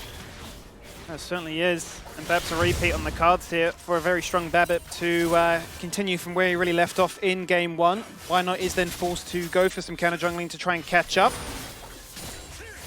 And hopefully a much different performance from Daystar as well, as we highlight some of his performances on, or the one performance rather, on the Yone gone by. No doubt I'll be looking for a very strong performance in this game too, as Babip is going to face check there with the Oracles. As the shot is just the Sheen there for Babip as well, so he's not actually that tanky right now by any means. He's actually very killable. Why not just doing laps in the river? Spiders can swim, confirmed. Just cruising back and forth, looking for these opportunities, and that's the thing, right? Like, we are seeing a very different, again, between series, very different play style from both of these teams. Why not in the jungle likes to cause disarray is annoying. And again, when asked in interviews by both of the teams, I believe, that are competing in this one, or rather the series prior, who would you rather verse? They all said they would rather verse the Chiefs. They don't want to verse Bliss, but they all thought the Chiefs would win. It's a very weird conundrum when you sort of get that response, laying respect to the sort of strategies that make them both so strong. Look at Lived. Even he's in the bot lane right now, forcing out a potential 4-man, maybe even a 5-man onto bot with Daystar being unleashed. That wave is going to crash, and it is not going to be answered as Chief's bot lane did reset, but it does mean that Team Bliss should at least guarantee the first dragon. Yeah, they're going to be able to look towards the Drake. Now, this does kind of upset the reset timers here for Team Bliss, but it should be a free objective given towards them. Lived also is able to cheat tempo just a little bit by being able to use the ultimate if required to get back to top lane, but means he's going to miss a whole lot of time and experience as Biopanther just hangs out in that top lane. And Babip, I mean, suffice to say the guy has taken everything from Why Not. Everything. Even now, he's just got confirmation that they were at the Drake, so he probably goes straight over to the next camp and has a second smite to take away the big Raptor. It's amazing to me that it's only 37-40. Well, it feels so much more, as you say. And Babip was greedy, he didn't smite it. He certainly did not. Oh, that's a flash! Just out of the Fate's end as he's potentially in a bit of trouble here, is Babip, as he's really got nowhere left to go. So he will fall on down. The commit from Daystar is handsomely rewarded. Yeah. Wukong tries just a little bit too hard to be greedy, does get punished immediately. Daystar finds himself a kill. Really important for the side of Team Bliss that they give themselves a win condition to look towards. They can't play around their bottom lane right now. Their top laner is a Scion that needs to play for someone else anyway. So Daystar gives them a bit of hopium. Is a hard carry for this squad as well. Certainly is. Do love to see a Yasuo or a Yone start to pop off and showcase their ability. As we do see Team Bliss potentially looking at the Herald. Forced to back away for reset. As Chiefs members show up to the scene. And say, you know what, we'll start the one up instead. Ashe moving up though. So is the Heimerdinger. Level 6 is there. I believe that means the arrow can come out at any time. Certainly can. And also there is the ultimate from the side. One target in mind, and there is Biopanther knocked up for the meantime. Aladorok in a world of trouble. Very squishy. Goes down. Daystar finds his second kill in this game, but Raised answers back by removing Why Not. Babip's still alive. The Herald's still there. Ooh, can he get the smite off? That is the question, because right now he's forced to run completely out of this one. And Lemus is just whittling him down with unrelenting damage. So still hunting. Ultimately, they will find that Herald. They will find that team fight. They will find everything inside this jungle too. I mean, really impressive from Team Bliss that they're able to just on a dime turn that team fight on and go for it. Chiefs were there. Chiefs were definitely in the area. And you watch this one more time. Asher finds Aladorok as he goes for the engage, and it's Daystar who seems to be able to get through most of this fight relatively unscathed. Stacks up the Q, stacks up the lethal tempo and just finds the carry straight away, straight onto Ray's head, who has to kite and juke and flash himself to safety.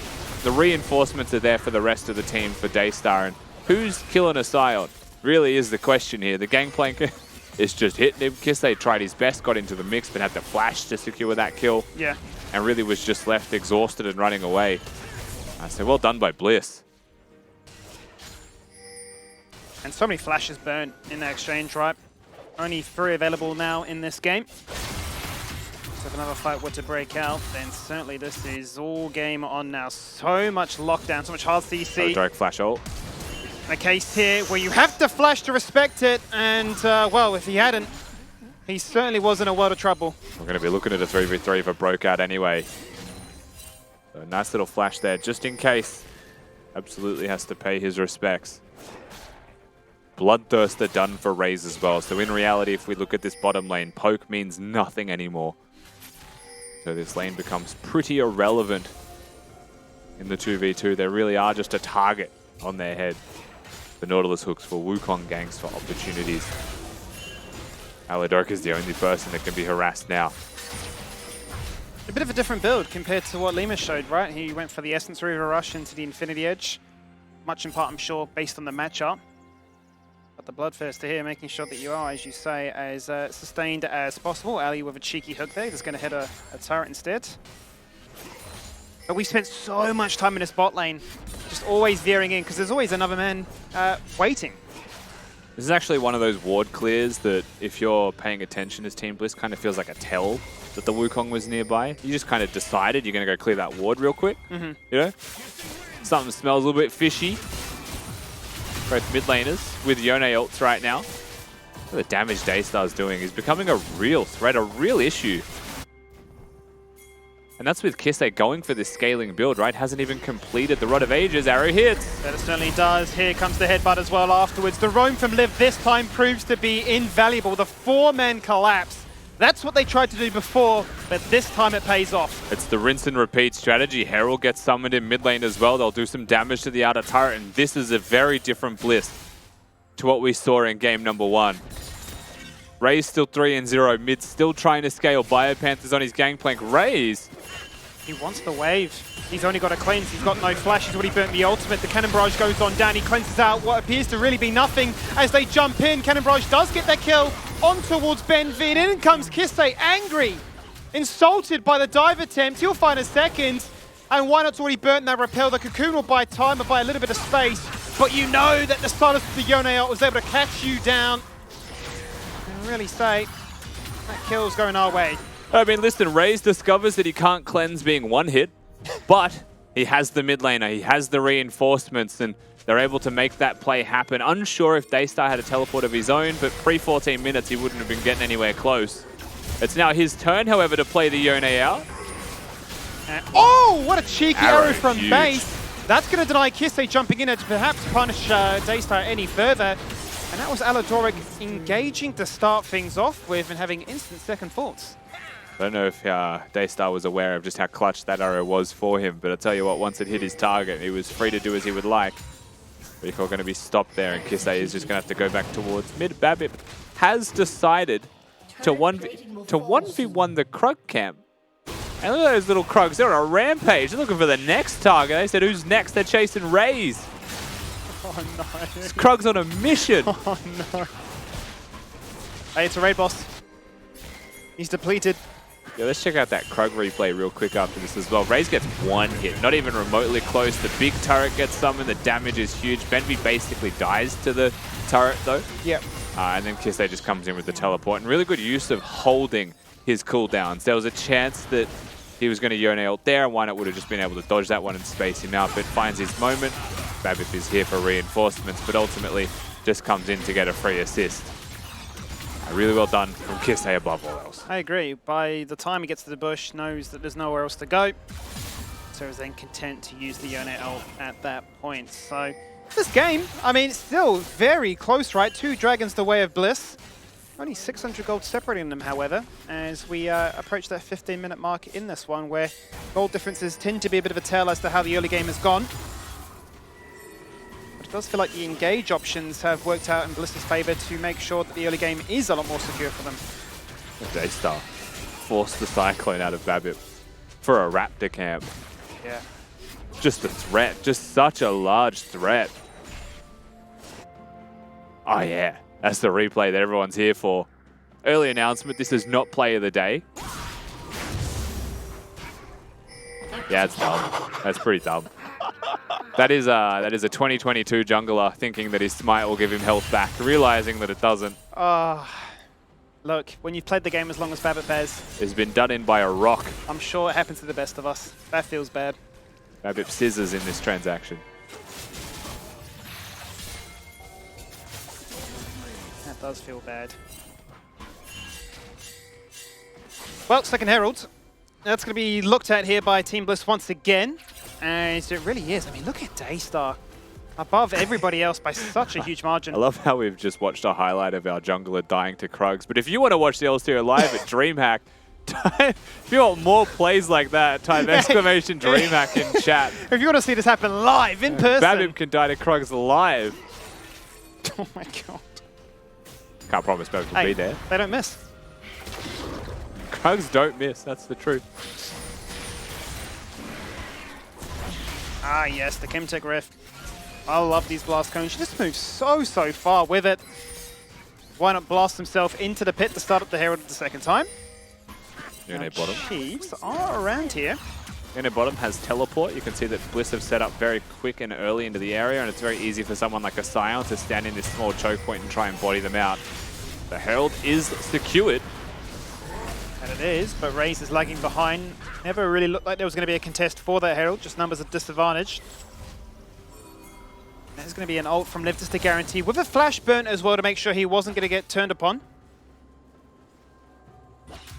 But Daystar just happily farming in the solo lane bot. Yeah, I mean, at the end of the day, they'll get the objective, they'll get the farm in bottom lane as well, and this is not nearly the same game as the first one was. This feels like a much more even affair where you are looking at the potential carry threat of a Silas, who is ramping into this game like he means it, getting some first strike procs off Liv there.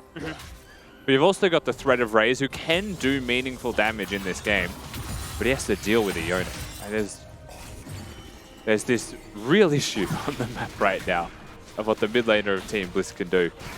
Is also the Manamune build for the Ashe, so much more utility W-based build it seems like we're going to be getting. We'll still be able to deal some decent on-hit damage, but much more supportive for the squad.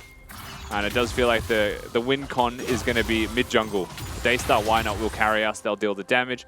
We will simply exist with my Imperial Mandate Ashe 80 carry build. Does very much feel that way, doesn't it? Just chucking them arrows. Imperial Mandate with resources. What does it look like? Well, we're about to find out. Sounds like a regular Imperial Mandate. Infinity Edge in Zonia is complete now, so pretty meaningful item spike here. A rare chance for them to be in level playing field, really, with Bliss. Still scaling up, though. I don't think they're going to be feeling like fighting anytime immediately. Babip. Jeez, be careful. But no, decides to turn right into the arrow. He wanted the Cyclone, limits it. Not on my watch. Not going to be happening. Kiste gets exhausted, goes golden, great stopwatch, but can his team bail him out of this unfortunate circumstance? No. He turns around with the... Oh, look at the lifesteal! Unreal! The sustain, I thought it was a foregone conclusion. I thought he was gone, but he never says no. And that's a really crazy way to answer back to make it at least one. I mean, ultimately pulls a rabbit out of a hat, right? Gets cancelled, really perfectly timed by Lived with the decimating smash, but when all's said and done, Kiste finds a miracle in what was his jungler already dead at the forefront of that fight. And Bliss still feeling confident, still getting the objective, now threatening Soul Point after this as well. Can't ask for much more as a turnaround, as a bounce back in game number 2. Babip, what are you doing there, buddy? Arrow connects perfectly timed, Cyclone comes out, already gone. And just like that, the fight starts in a winning situation. Exhaust comes through, stopwatch happens. Liv times is perfectly to cancel the E, and then he just has no choice. Flashes, goes forwards, does as much damage as he can. Draven comes through and really does deliver a bit of whirling death. Still Bliss favored. It certainly is. What a crazy little situation there, but Yeah, Team Bliss really showcasing just how much CC they have to make sure that if you are melee, very hard for you to find the avenue to fight. Here's the thing that I do find potentially a bit odd, just to watch the rest of this game through, is how they allocate farming. Benvi might actually be a bit caught. Oh, wow. Look at the angle of that. I swear that bent. It felt like he was safe between that little nook going into the Baron pit, but Aladoric's found the angle. They've got their kill. Aladoric hits him with a fatty lollipop on that hook right at the last second. Chiefs, they are hitting the Baron. I feel like the intent is a turn Babbitt. It certainly is a turn. Why not was the focus, but a great Cocoon will thwart that attempt. In goes the attempt on Bio, who's forced to flash out of component number 2 of the CC train. In goes Lived on his own. And how much damage can they do to this Juggernaut, who's now got the Jack Show? He's incredibly tanky. He's going to take at least 4 members to take him down. And look at his team. His team are like, okay, I think you're kind of overextended. But it took so much time, 1v5. Yeah, they summoned the Herald in mid lane as well, so with the amount of time that he was able to purchase, a full turret goes down. Baron has once again been started off. Hawkshot going to confirm that it's there. Benvi's back into the mix, but he is still fragile.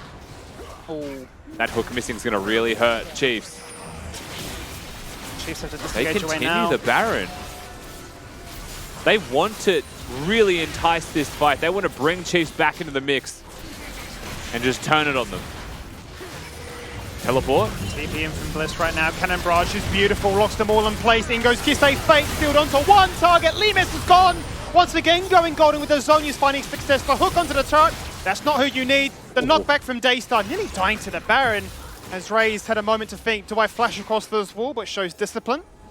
Benvi might even be able to place turrets on that blast cone. I think that would have been quite funny. Herald, meanwhile, has been quietly achieving. I want to discuss MVP of this series. You're looking at her. The Herald's the GOAT. Actually, of all time, one of the best Heralds. It does mean an open inhibitor, though, which is pretty free farm for the Chiefs if it means nothing else. The truth be told, I'm not sure that Bliss wanted to break that inhibitor. But if we're going to quickly recap what happened, it was a series of about 6 skirmishes, Skimmy, with a lot of back and forth trades. And ultimately, everyone was so low by the end of it, Baron just gets to sit there bewildered, wondering why everyone was coming in and hitting him. Yeah. And walking away. A bit of a passenger to the madness that was going around them. And I tell you what, that Herald certainly had some Bliss merch on them. Was really winning as the 6th member in this game for them. And there is the Executioners now picked up here by Limes. I think back to your point, right, where do those resources go? Well, you'd imagine certainly back onto the Daystar, as Limes is the focus. Once again, very squishy as the Ashe. Yeah. And yeah, you do have utility, but you need to be so far away. And he can't really do anything, right, as the Ashe is just going to be more of that alt bot, W bot, slowing them down, harassing them, allowing the rest of his team to carry. But if we are going to highlight where those resources go, there's more than one lane to farm in this game, Skibby. And if it's... Oh, hang on. Aladoric, where are you up to, my guy? Just a little bit. How are you going? As Daystar just says, I won't allow that to happen. In for a second, and now he's 5-0. The complete inverse of game 1, and here's Baron. And just like that, Baron is actually very achievable. Biopanther stops his recall, has the ultimate he can throw down, but he's going to do so. That's mostly for the purpose of vision, so Babbitt might be able to get in. That's a big blast cone. Babbitt's got in so early at this point right now, so he is just dead. It's a little bit too early. The arrow is there as well, which would have been on time perfect too. But Bliss a little bit too calm, a bit too collected. They'll get the first Baron here. The arrow grazes over the dead body of this Wukong. We'll watch the fight one more time. Hook comes through, why not? Does get hit. You're left wondering exactly what he was after. Once you're in for the Hex Flash, I suppose he said, this is my moment. Kisei gets CC locked into death. That's it. Baron gone. Nice little pick from Bliss. That's with their AD carry dead. They still find the angle. That they certainly do. This Yone is becoming a big problem at this point now. 3 items complete, flash down, but stopwatch available. This would put them on the soul to take. So just to quickly bring it all back again, you're looking at the total gold. Biopanther, Raze still in the top 3. Kisei sitting there at number 4. Because no one on Team Bliss is farming but Daystar. There is one carrying this team, and I think if you're Bliss, you want to utilize that while he is strong. And while he is this strong, to actually end the game or to get so much gold into the pockets of your team that turrets fall and everyone gets global gold from all of this. Because the longer this game goes on, the more time that Chiefs, while farming 3 lanes with scaling carries, actually get to scale and look for team fights. But, I mean, it's hard to do at this point if you are the Chiefs. I'll say that much for certain. It certainly is, but it really is looking like a game where Daystar can try and 1v9. Teasing Aladoric, forcing out the hook. Not going to be that easy to take him apart. As those 2 lanes are being attacked, as we know already, that mid lane inhibitor is already gone. So that's supers with constant pressure that Bio has to answer to. That's all about defending this bot lane to make sure that the Baron-inspired minions can't find their value. The Gangplank is quite adept at clearing these waves, even with the Baron empowerment on them. Especially with the build that he has, right? He's able to just clear them out. No problem engaging. Oh, Daystar is able to go back. Shield both being popped. Welling Death was not enough to try and take him down, but he's low.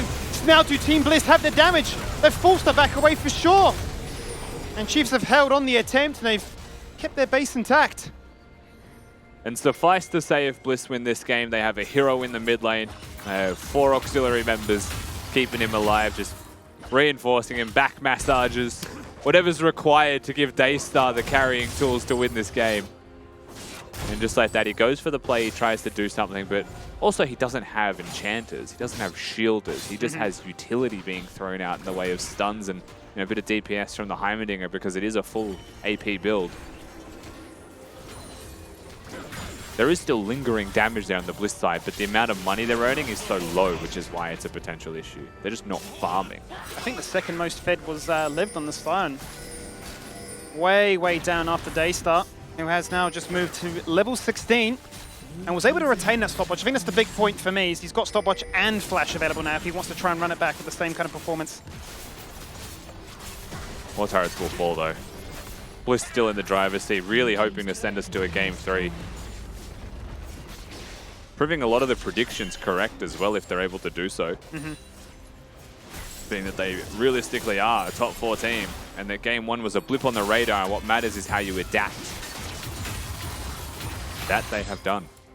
They certainly have switched up things considerably here going into game 2. It's all about how do Chiefs hold on, because the Baron is gone, but the base continues to be squeezed upon.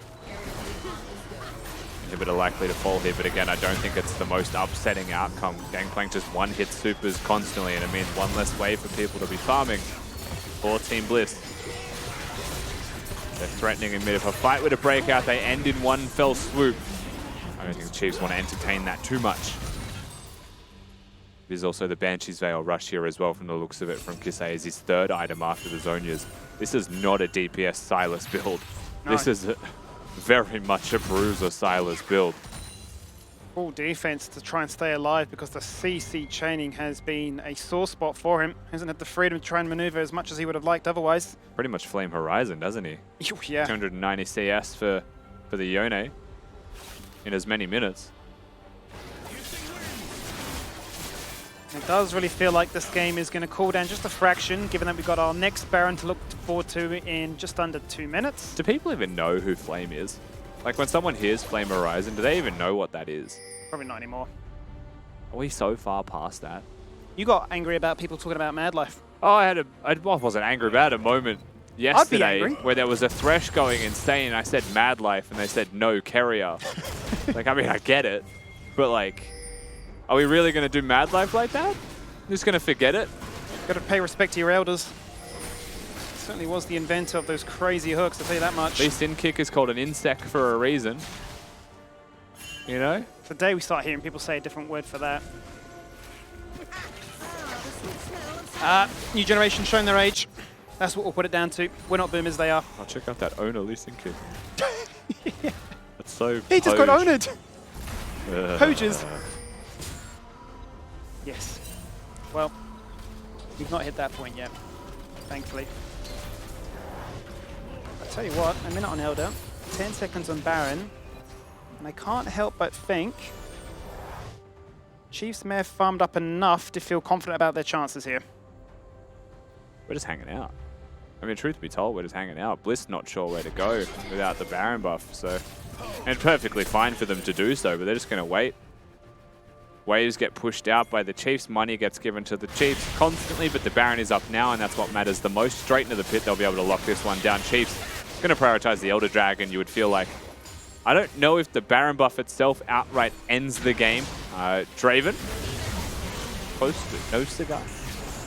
Yes, a worthwhile attempt. Certainly do miss every shot you don't take, so he's had a crack at it. That will be down now for the next fight. Fairly lengthy cooldown.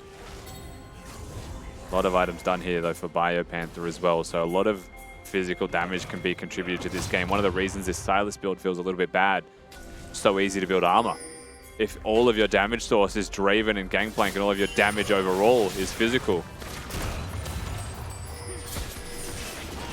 It's on. Daystar said it's time to strike. He's got the GA, jumps in, tries to one-shot Aladoric. Not to be the case. Locket goes that. That's the Q. So Bevitt jumps in, has a crack as well. Daystar is now godlike. 7 kills and 0 deaths. They are yet to remove the Korean Prodigy. As now it seems to be another turret falling and Kisei disengaging, forced a flash as well, using every kind of mobility he has as the hook goes out. Still unable to pop that Guardian Angel. Even now, still sustained. He ponders the idea of, do I just go back to base? You've got a TP back, for sure you do. But who kills Lived? He's just untouchable. Everyone's hitting him and no one's killing him. Teleport.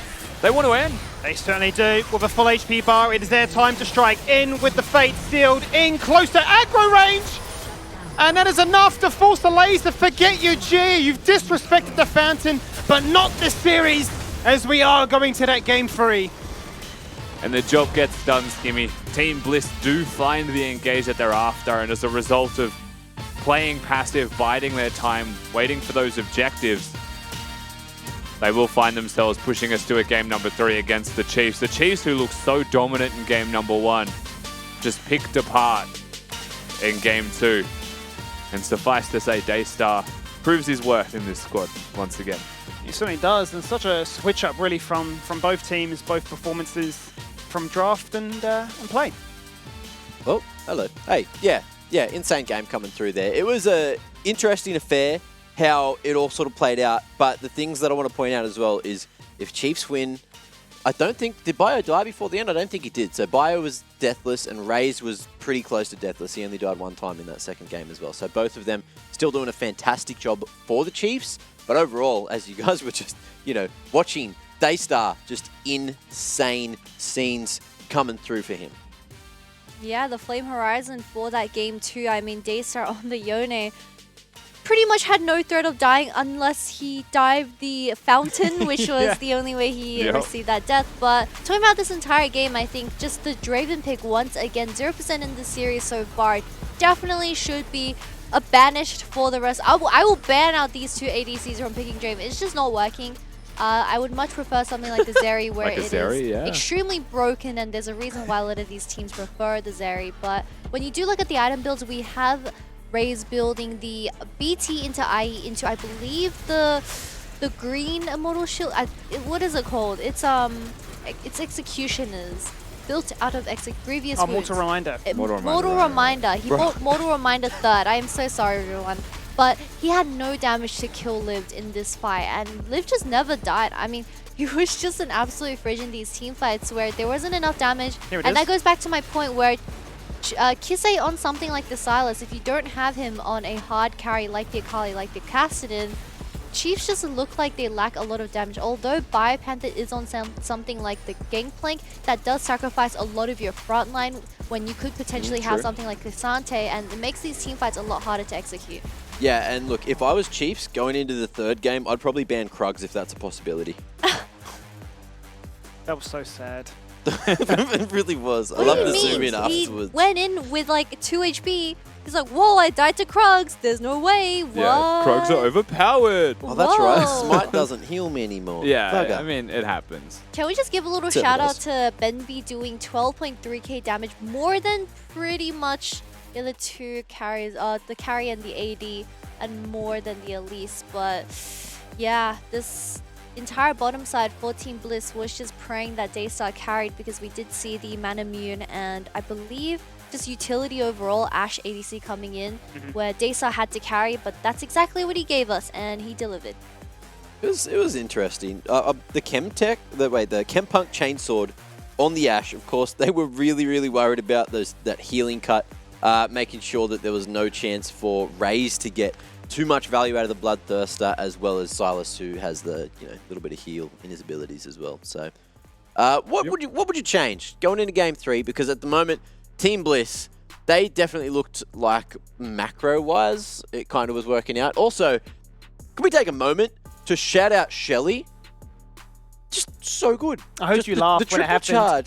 Because I was like, I was back in the green room with Kitty, and I was just like, wait, no, why are they doing Baron? They could just like run it down with the Shelly, get the inhib at least. And then I just watched on the map, the Shelly just wasn't dying. And I just wanted to see like what exactly happened, because that means like the turret was aggroed on something else before the Shelly each time. And then there must have just been some huge wave with it for it to live that long. That was just, yeah, scenes. Shelly scenes. Love to see it. Most definitely. Cheese was just feeling the clock and the pressure where they couldn't make a decision either to commit to the Baron or commit to the play, or, back and kill Shelly, where I believe Shelly got 3 towers? I think it was 2 towers. 2 towers. And a turret and the inhibitor, turret and inhibitor. Yeah.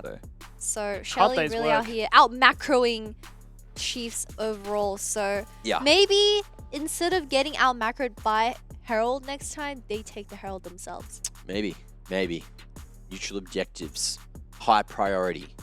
Winning games. Dancing Shellys. Ooh, maybe. That's coming up just after the break in Game 3, where Shelly said, "I'ma dance on these boys." But who are the boys going to be? I don't know. We'll find out soon. And also there is the ultimate from the side. One target in mind, and there is Panther knocked up for the meantime. Aladoric in a world of trouble, very squishy, goes down. Daystar finds his second kill in this game, but Raised answers back by removing Wynock. Babip's still alive, the Herald's still there. Ooh, Can he Daystar. get the smite off? That is the question, because right now he's forced to run completely out of this one, and Lemus is just whittling him down with unrelenting damage. So Still hunting. ultimately they will find that Herald, they will find that team fight.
Who am I?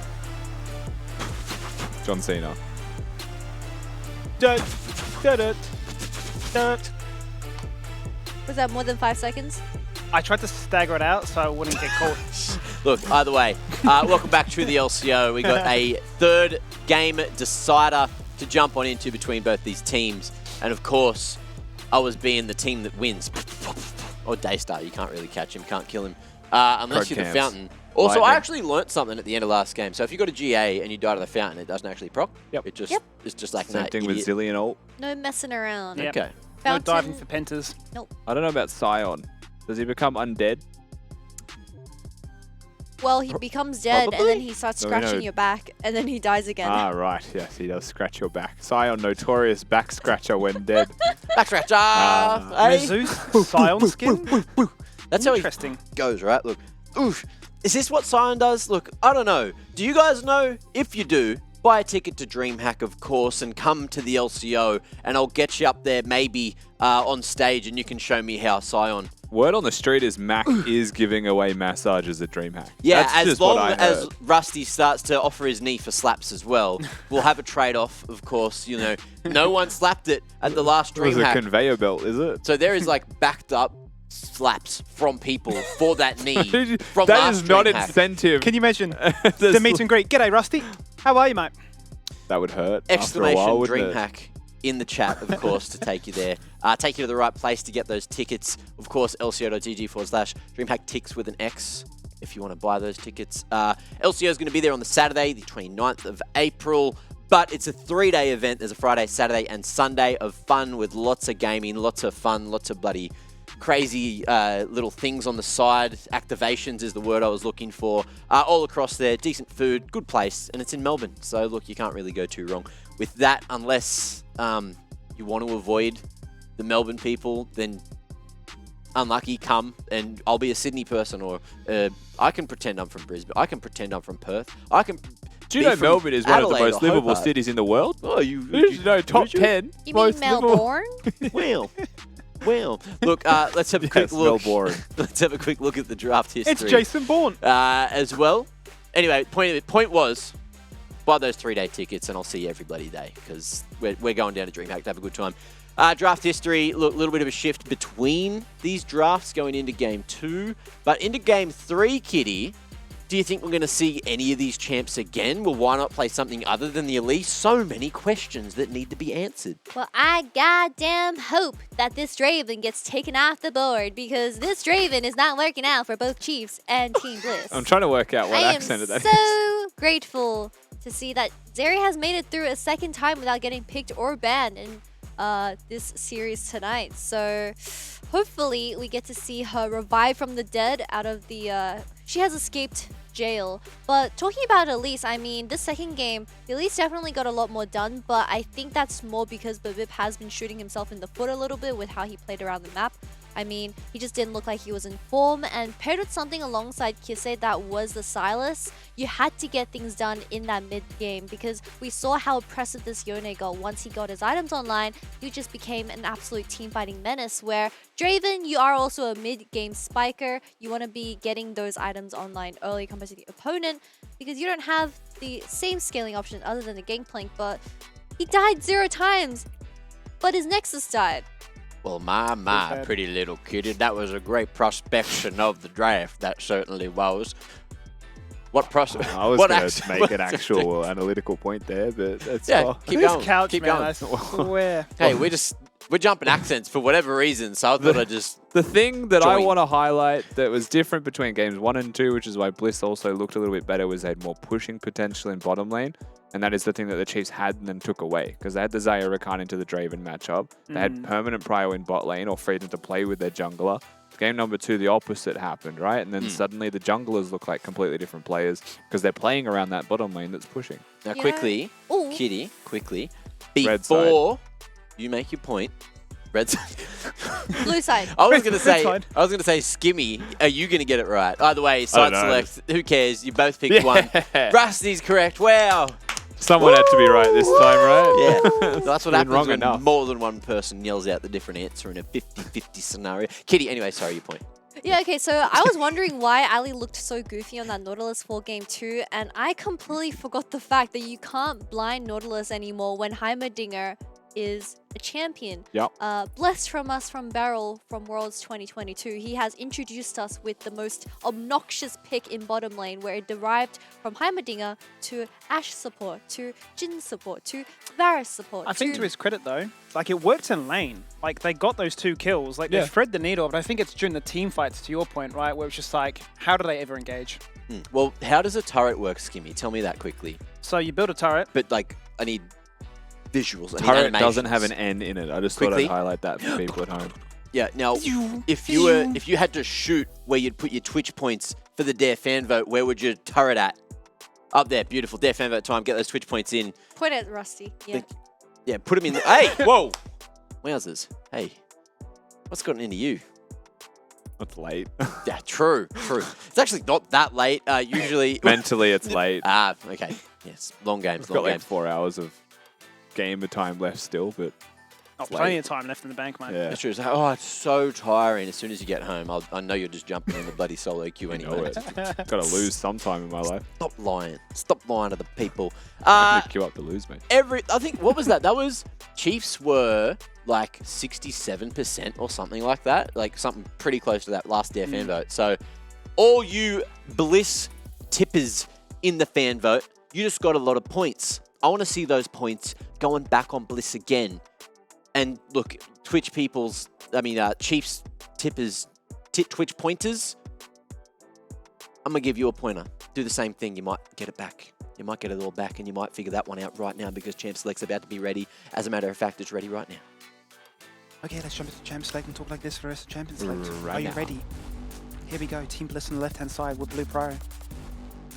I'm going to let you go. They banned away to Sejuani Navai. How amazing. How predictable. Oh, the Wukong 2. How does Wow. Babbitt play? Babbitt can't play the game anymore. He's out of champions. He's gone. So the option is Ashe to has go been next. denied. What a surprise. Same with the Heimerdinger. What can Benvi do? Maybe a fresh? Imagine picking Annie here. Crazy. Wouldn't that be crazy? Or That'd be Gragas. crazy. Gragas is Lock it in. Lived. Go and do it. Whoa. Surprise me. A Gragas? Wow. How predictable. A flexible champion? Would have fought four different lanes?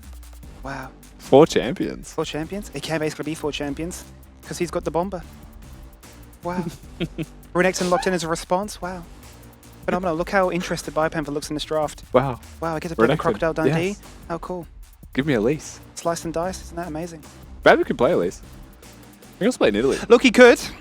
I think you should play in Italy. He certainly could. Mix it up. If Get he played comfortable. in Italy, I would say that is laying down the gauntlet to why not saying I'm better. I don't think you would go it here. I think you would probably go Elise if you're going to pick something here that is a jungler. And Yes! God, can we just take a second? Ooh. It turns out that Zeri is not disabled in Oceania. It is Okay. still enabled to be picked. That's exciting. I was so ready to see a Draven locked in and be like, congratulations, Team Bliss. Yeah, we held our breath for a moment, but look, we've got the Zeri pick. Does mean you're expecting a bit more of an enchanter pathway from Alidoric afterwards. Congratulations, Team Chiefs. Yeah, it's over. Congratulations. Wrap it up, 2-1. We don't even need to Okay. play draft out. Let's just go next. The stats don't lie, man. Okay. That is, in fact, a Soraka expecting the Lulu, perhaps. Just kind of knowing that that would be a mostly free lane. Hey, Elidoric's done this one before. Keep that in mind. It could be considered a flex pick. For sure. Babbitt was pretty at home on the Jarvan as well. But wouldn't be amiss if that were to get locked in. It was certainly teased that in that game 3 that we didn't get between Ground Zero, wasn't it? That's So the one. there is a world in which it can go back to the bottom lane. Let's see now, going into the second half of this draft phase, what do Chiefs decide to remove? And I would be very surprised if Yone went through. And so the Gragas was something that was banned away in game number 2 by Team Bliss away from Biopanther, given that they were on the red side of the map. So they first pick it for themselves. The way that they've been sculpting their pick ban so far is that Lived is most likely going to be the Gragas. But the interesting thing about Bliss, that could just as easily be why not playing it, and then you're looking at a Yone or a Yasuo mid lane, right, and having that combo, because at the start of the split, it really was why not's champion. Yeah. Everyone else just had to accept that reality. And so that's why the Chiefs come into this ban phase and like, get rid of top lane champion. Maybe we force him onto the Gragas by doing this, yeah. There's still a Cassante, right? There's still options there, and there's still the real volatility of Bliss's 4-5. It certainly is. So they have let that Yone through, feeling confident enough with what they've got here to answer it if it were to be considered again. The Elise, as you highlight, also been denied away, still concerned about that Jarvan flex. Exactly right. They've considered that it could still be the Jarvan being flexed down into that bottom lane. It does have the threat of being an all-in champion. Now, that would be something special. But like you highlighted, Babip is a prolific Jarvan player, so I'm not going to say that we saw that and said, let's go and support. In fact, the Chiefs now will go for their Rakan pick for Alidoric. Again, a staple for him. Knows his matchup. Draven can stand aside. Gragas can cancel it as well. It's very difficult to commit to that engage if the Soraka silences you prior. My only question is what the 5th pick is for Team Bliss. Really, is it that Yasuo? Is it a Yone? Because Yone is the safer, more self-sustaining option. Yasuo could have a crazy combo. Yeah, that's the one. Soraka mid. Soraka mid, have you seen that? You'd expect physical damage here. Just for the top side of the map. But I guess Cassante covers that. You don't really need it. But please, if you build a composition around Draven, I'm leaving. Thank you. So you only logged in, this time blind. What killer punch is the response here from Kiss? They had a blind on Akali game 1. They do need magic damage. They certainly do, and right now it is a very close range, dive-heavy composition from them. A lot of short-range bruises. Zeri is one of those flexible champions, and one of the reasons we like Zeri so much is instead of things like the Varus, Varus, if you go for the on-hit build, you may as well just be Zeri. If you go for the lethality build, then you're actually having a very hard time getting through champions like the Draven who can go Bloodthirst the first item, and then you question your existence. Sure. Zeri can be really flexible. She can go in the same way Kai'Sa can, right? This is also a comp that could have used a Kai'Sa, potentially, and been perfectly fine. Just a bit of a harder laning phase, to be perfectly honest. And so the Chiefs will round it out with that Akali pick. Assassins, a lot of dive threat, a lot of flank threat as well. The difficulty that the Chiefs will run into is their front line isn't as ideal if they actually are looking for those flanks, are looking for those 1-3-1s. So they want to get to objectives a little bit faster perhaps than that of Team Bliss. And I would think also, typically speaking, obviously disregarding Cassante in his ult form too, but just a Cassante Gragas setup compared to the likes of Renekton and Jarvan, going to be a little bit beefier, going to be a little bit stronger to try and you know, receive all that frontline attention. But let's see then. Those are your drafts going into this Game 3 decider. We couldn't ask for much more in a battle for Brisbane between these two, with the newcomers up against the champions of old, showcasing that, hey, there is still more left in the tank, and two very different games, very defining outcomes with two big heroes to really talk about. I mean, it still feels like it's going to be a battle of the mid laners. When you see Chiefs and Bliss collide, who is going to be the superior mid laner? Kisse has been so consistent, but that last game was a bit shaky, and Daystar stepped up to the plate. And realistically, before we even consider those mid laners, we have to look at those junglers and how they're ganking bottom, because surprise to no one, they're ganking bottom all the time. No doubt. It's going to be another bit of a case of looking at bot lane and saying, has anything happened yet? Okay, I AFK. I go back to sleep. But let's see what happens here in game number 3 as we once again assemble ourselves into a level 1 formation to see if anything will take place. That is the big question here, and I'm going to be very curious to see what the Dare fan vote will look like if the odds have shifted to a more even standing, perhaps 50-50, to kick off this third and final. I mean, given that second game, I would be surprised if it isn't, especially because it was, what, 66-65% in the last one. This time around, as the game actually kicks off anew, Team Bliss are going to be stationed with their jungler on the top side of the map, as is Babip. The question is which camp they choose to start at, because a Jarvan and a Gragas, both perfectly capable of starting solo and unseen. No need for a leash if they don't want. Right now, Chiefs posturing like they're going to leash, though. Certainly looks to be the case, isn't it? So this is definitely us expecting a gank from Babip anytime soon. I'm curious to see if we will still get the classic free camp clear into dive attempt, or if it will continue to be a case of just farm up an absolute treat, given it is a brand new patch. Either way, big focus also has to be put onto this mid lane, right? Kiss had a blind on the Akali. Daystar absolutely popped off on that last game of the Yone. Who can make it matter when it really counts the most in a game 3? Here goes Babip. He's got blue buff, that's all he needs. That's an instant flash away from Benvi. There is the flag and drag, there is the knock up, there's the exhaust, the ignite, the potential kill. First blood found there by Zeri. Raze in Wonderland. And a repeat of what we saw to start off this game. And just like that, the bot lane leashes, the bot lane is rewarded with a level 2 gank, and very nicely done here by the side of the Chiefs. The question is where Babip goes afterwards, because this is something that Why Not was mentioning has been nerfed on this patch. A bit of the experience changes means that it's not as efficient to just permanently gank lanes. Does want to go back towards his own jungle camps. Why Not gets to freely clear throughout this. Note that it is 1 camp to 3 right now. And he's going to be on the bot side of the map, very strong, able to coincide with the wave for Limas and Benvi, but fantastic start from the Chiefs. So you couldn't ask for much more than that one. Limas will still have his flash up and available, so at least there is something to be happy about in that regard, but it is the Enchanter getting bullied on out, and it certainly stays the case of, well, you've got yourself the Zeri. You're feeling very happy about how this game could go. A lot of damage onto Bio so far. Casante is certainly showcasing just how strong he is as the recent addition.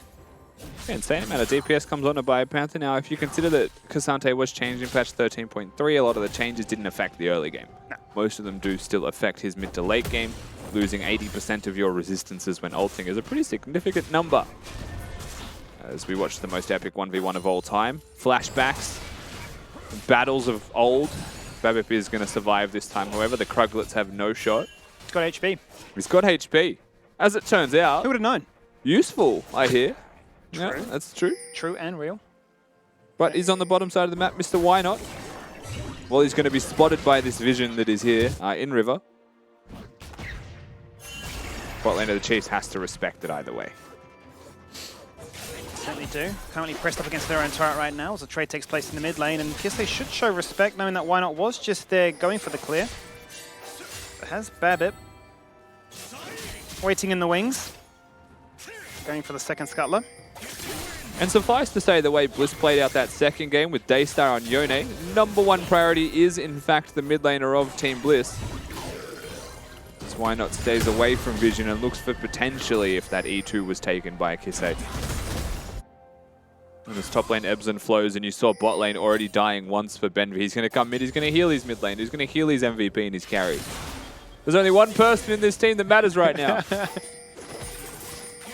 Feels like we're getting dangerously close to the narrative. Protect the president once again. I mean, if the president delivers, we protect that president. Someone wants to get nominated for another term here, and that would put them in a really comfortable position if they were to take the series 2-1 to go into the playoffs as a guaranteed team. And ultimately having a showcase to perhaps even go further into the PCS playoffs as well. Wouldn't that be the most remarkable intro for Team Bliss, right? Go all the way for a shot, potentially MSI. Babip bottom right now, and you can see how hesitant Benvi is. He doesn't want to walk into the bush, doesn't want to cop anything.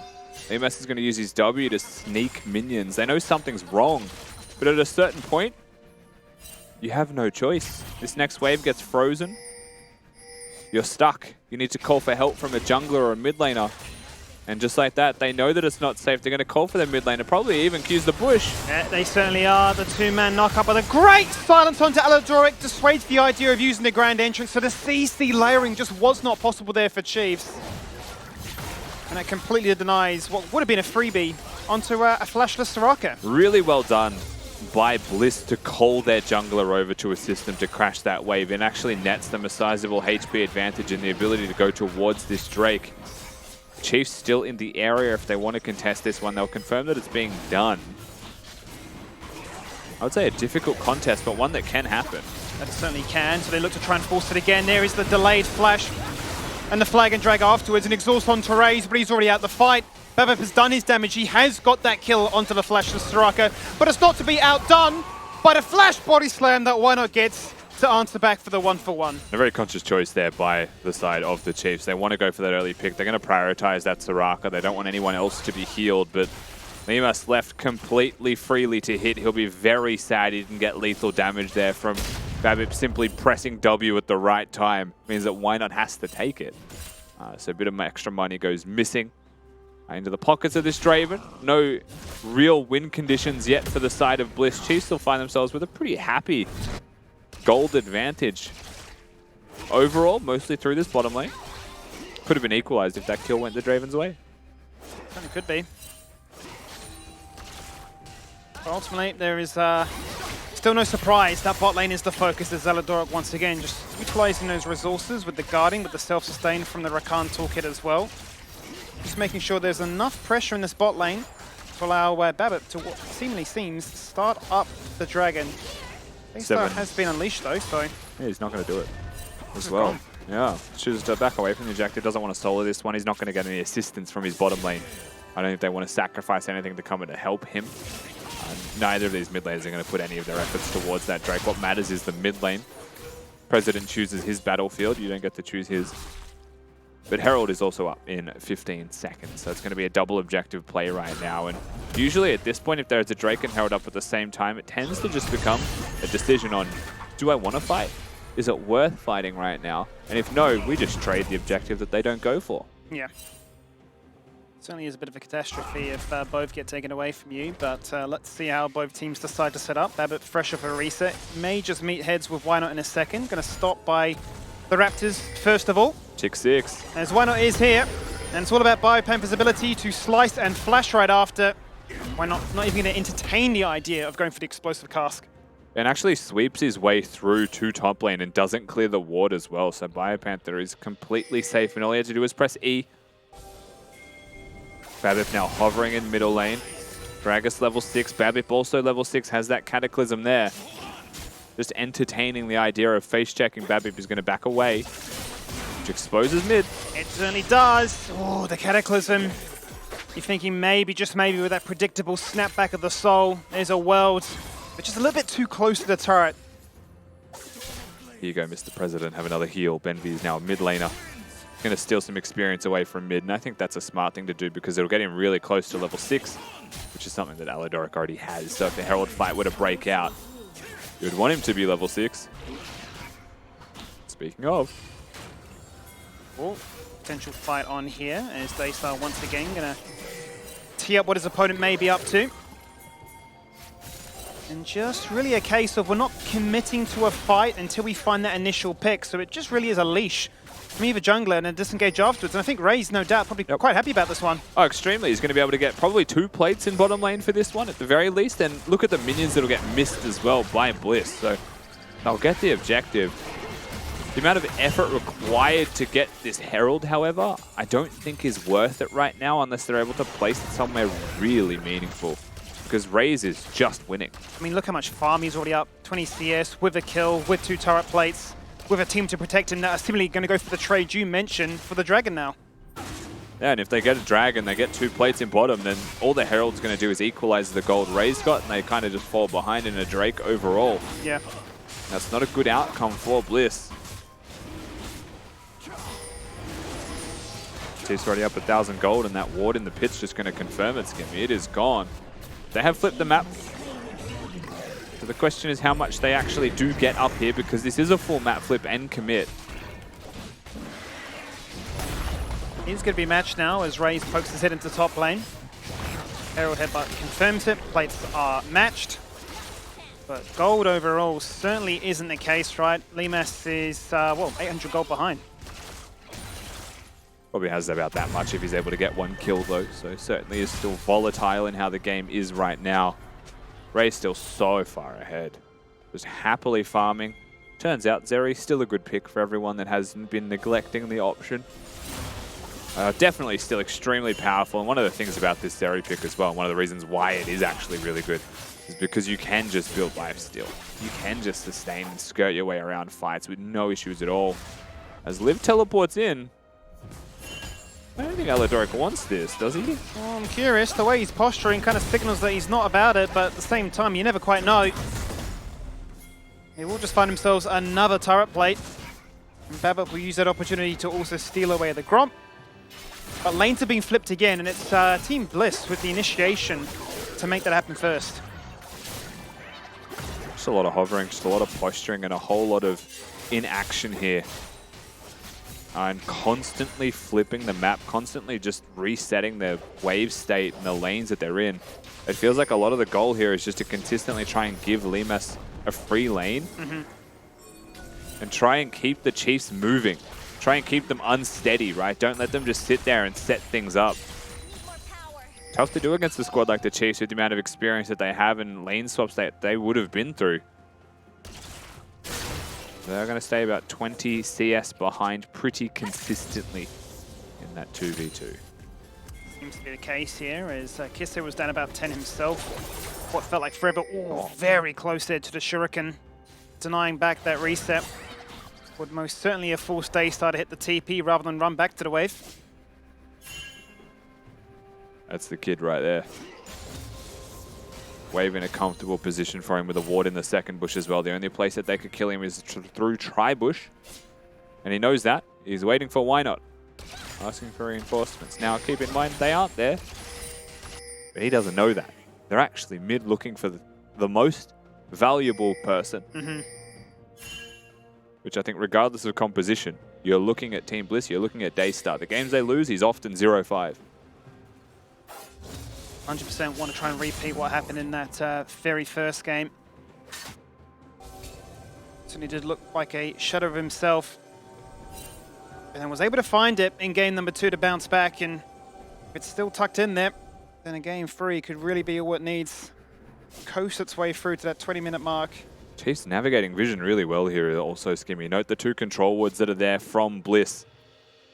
Doesn't even spot the 1 ward the Chiefs have put down. They're just living in the red side quadrant of Bliss's side of the map.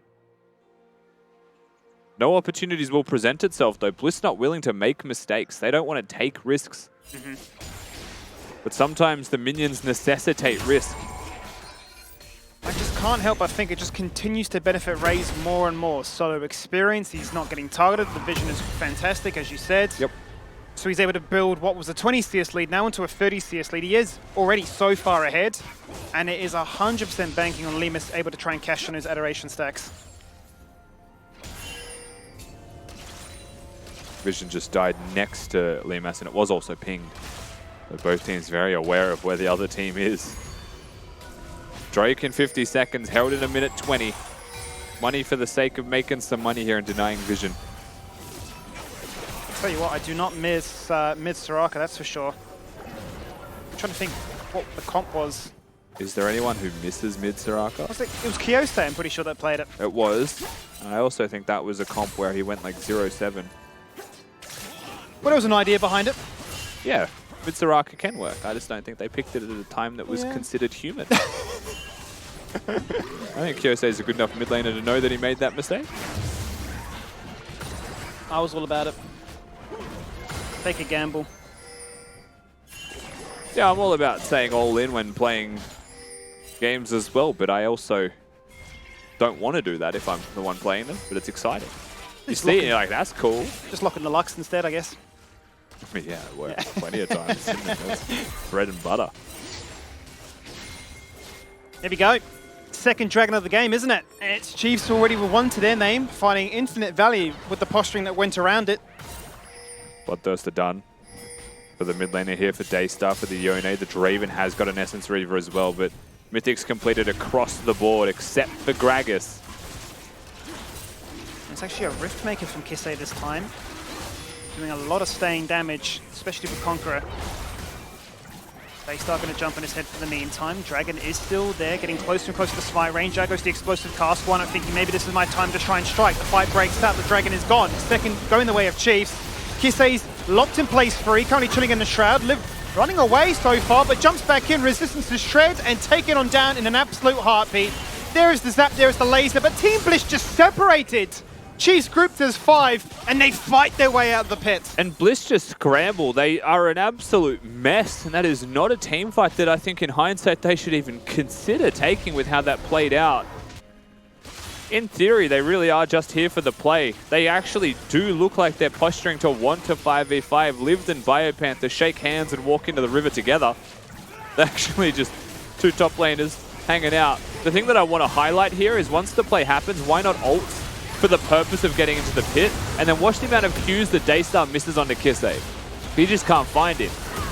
And then Kisse gets in the pit, contributes to the team fight, and the Chiefs were winning because at no point were Bliss looking for the 5v5 once why not decided I'm going for a steal. So that was a losing situation that became worse and worse and worse. And worse. So disjointed, yes, back to the worst possible situation of a replay into live. But perhaps they can salvage something. Daystar does get redemption taking down Aladoric. There is the overextension, there is a snapback afterwards. And there's a cheeky explosive cast because Kisse goes in. They have to exhaust him in the Shroud, and that feels ever so bad. But I tell you what, that R2 charge is ready to take down another.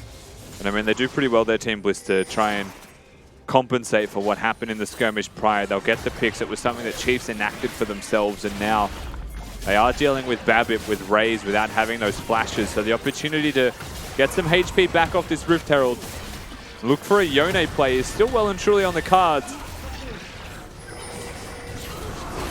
Good look for this one as Biopanther currently in the Dominus form, holding this Herald as long as they can. Daystar in trouble, taking on down. Another objective secured there by Babip. Bit of a jungle kingdom in this one as Kisse gets his kill. And across the wall goes Raze. He doesn't care. But eventually he will have to because he gets shot down. That's what Lemus has been hunting for all 18 minutes long. I think Raze has just discovered what caring looks like because he's jumped over a wall, pressed ult, got silenced by Soraka and realized when I'm silenced as a Zeri, I do nothing. I can't do anything. I can't even press Q. No. I am useless and just dies. You see the skirmish one more time. Kisse honestly just stands and delivers. Daystar doesn't matter to him. And then Biopanther sees blood in the water, sees the Shroud, waits for Daystar to come back, says yes sir, locks it down. Biopanther, while he's trying, Babip next to him also steals away another objective, and back-to-back for Wyandotte. And then you're seeing here just what sadness looks like. Oh, look how low Benvi is as well. Yeah, like 1 HP, even has the confidence to place a ward.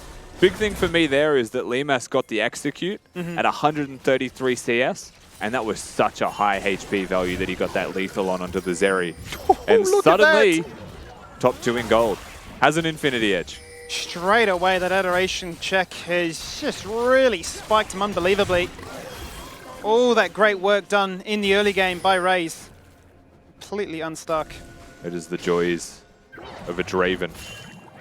Because at any moment, a single mistake and he can punish you with an abundance of money. But ultimately, that puts him second in a list of Chiefs members in a sea of red.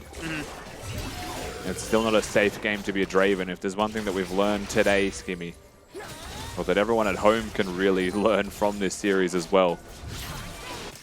Just because you have a Draven doesn't mean you win the game, and just because your Draven's fed doesn't mean he can play the game. Certainly is easier said than done, as Babip's going to poke his head into bot lane. Summon the Herald instantly. That turret is gone, so how does Daystar navigate this one? He's got a flash. Waiting for the headbutt to commit before they go for the fight. Shuriken Prime nicely. Soul used very early on. I think just seemingly dead. As Aladoric's going to jump in here for a cheeky assist. His job's already done. And that's going to find a second headbutt. Daystar tries his best, but never really had a way into that little skirmish. Herald going to get another charge down here in bottom lane as well. A wave about to show up. So there's a potential second turret that falls down in the bottom lane. Team Bliss on the other side. A posturing around Lemas, a posturing around the middle lane, trying to get something back as a transaction. And once again, Skimmy, as stated, when Bliss lose, Daystar dies a lot. We're seeing that trend again. I think when they can put attendance into these side lanes and actually find those kills, very different story to say the least. Cosmic Drive actually the first item of choice here. The interesting thing about Team Bliss's build is that they have 3 champions right now that just aren't even building mythics. Gragas often loves to get himself a mythic item first. Cosmic Drive, really high ability haste, I suppose. Movement speed's obviously very useful. Let's turn our attention already to Season 14. Mythic items removed. We will teleport in the flank here as well. Yeah, that's the fight on 2 different fronts right now. Kisse rocks up to the party and says, what is my time to shine? Because Babip's gone in. I'm locking you inside this part of the jungle. Biopanther still keeping Lived in check. The dragon is there, but that's an afterthought right now. So they jump on in and Aladoric dies during the quickness. He had no time to charm them, but Raze won't mind. He's sitting on a double. Babip holding on for dear life, and he's doing just that. There is the triple. This is why Zeri is so strong, the repositioning, the damage, and the ability to actually do something. And why not absolutely sprinting out of the area, exits as fast as he possibly can. He's going to try and get the recall off and should be allowed to do so as Kisse's going to E. Find the blue buff was leashed, but not know where the jungler of Bliss was. And he's gone. Back in base. Drake secured. Chiefs in the driver's seat in this one. 4,000 gold lead. And you saw what happens when Zeri gets a free fight. It's so easy to play this game out. The only thing that goes well for Bliss here is that after Daystar dies yet again, Liv gets an ult onto Alidoric to lock him down. But Kisei just does not die. No amount of damage is going to threaten him. And look at Limas. So unsafe. Stands still. He's holding S. He hasn't attacked a champion once until Alidoric gets here. And then gets maybe 2 auto attacks off before flashing away and is just dead. Imagine being Draven. You're fed, you have an Infinity Edge, but you can't auto attack. It feels so rough, given the predictable movement of wanting to catch those axes. Perhaps they can find another kill onto Alidoric.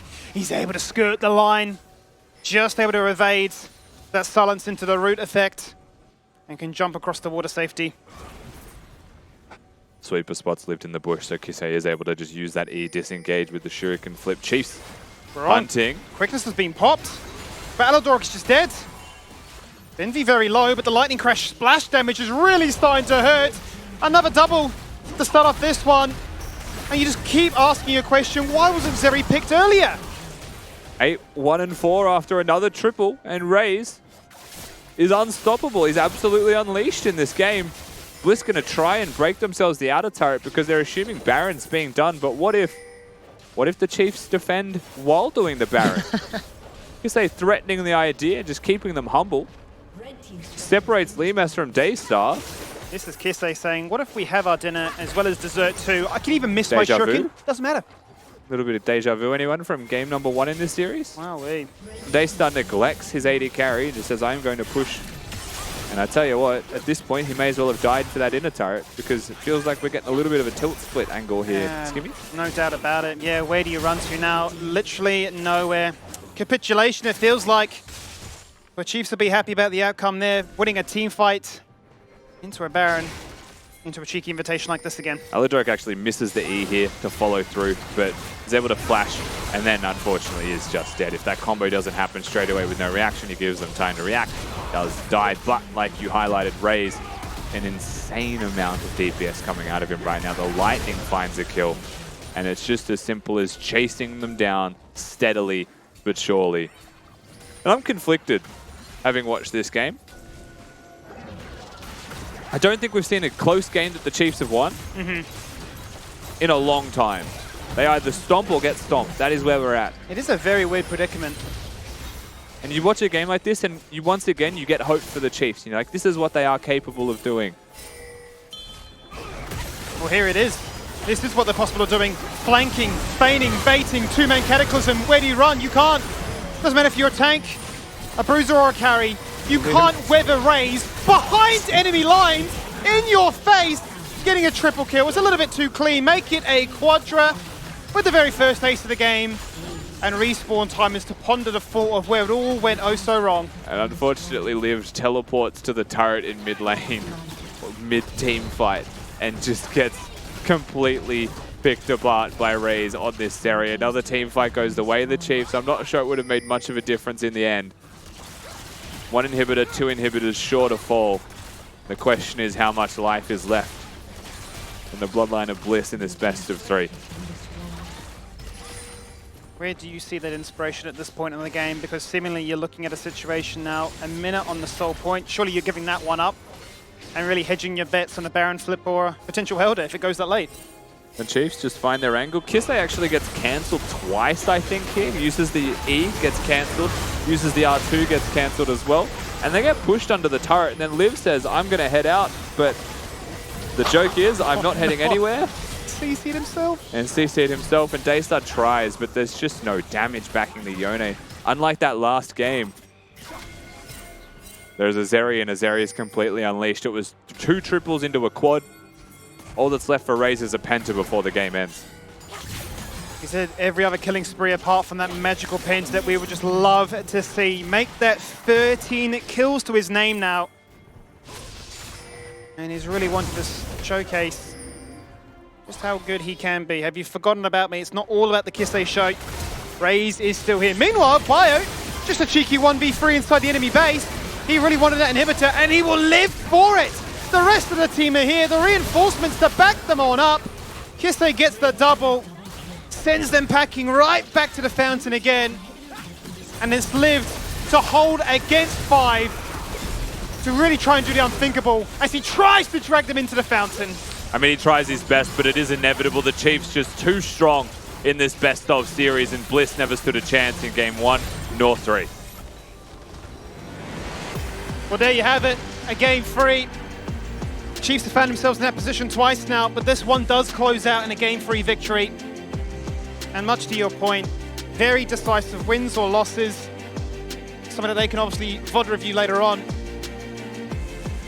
But a champion that gets locked in, and as comical as it sounds, it almost feels like the LCO finals on repeat. PGG and Chiefs are first teams through to the LCO playoffs.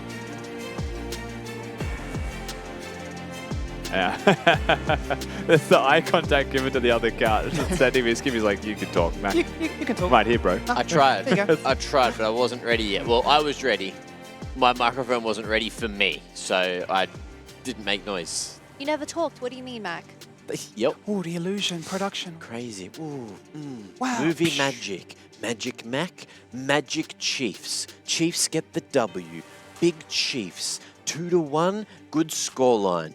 Chiefs and PGG already in playoffs. But Bliss needs to look for the rematch. We also have Direwolves who have to look for the rematch. But how are they looking, Kitty? That's the question.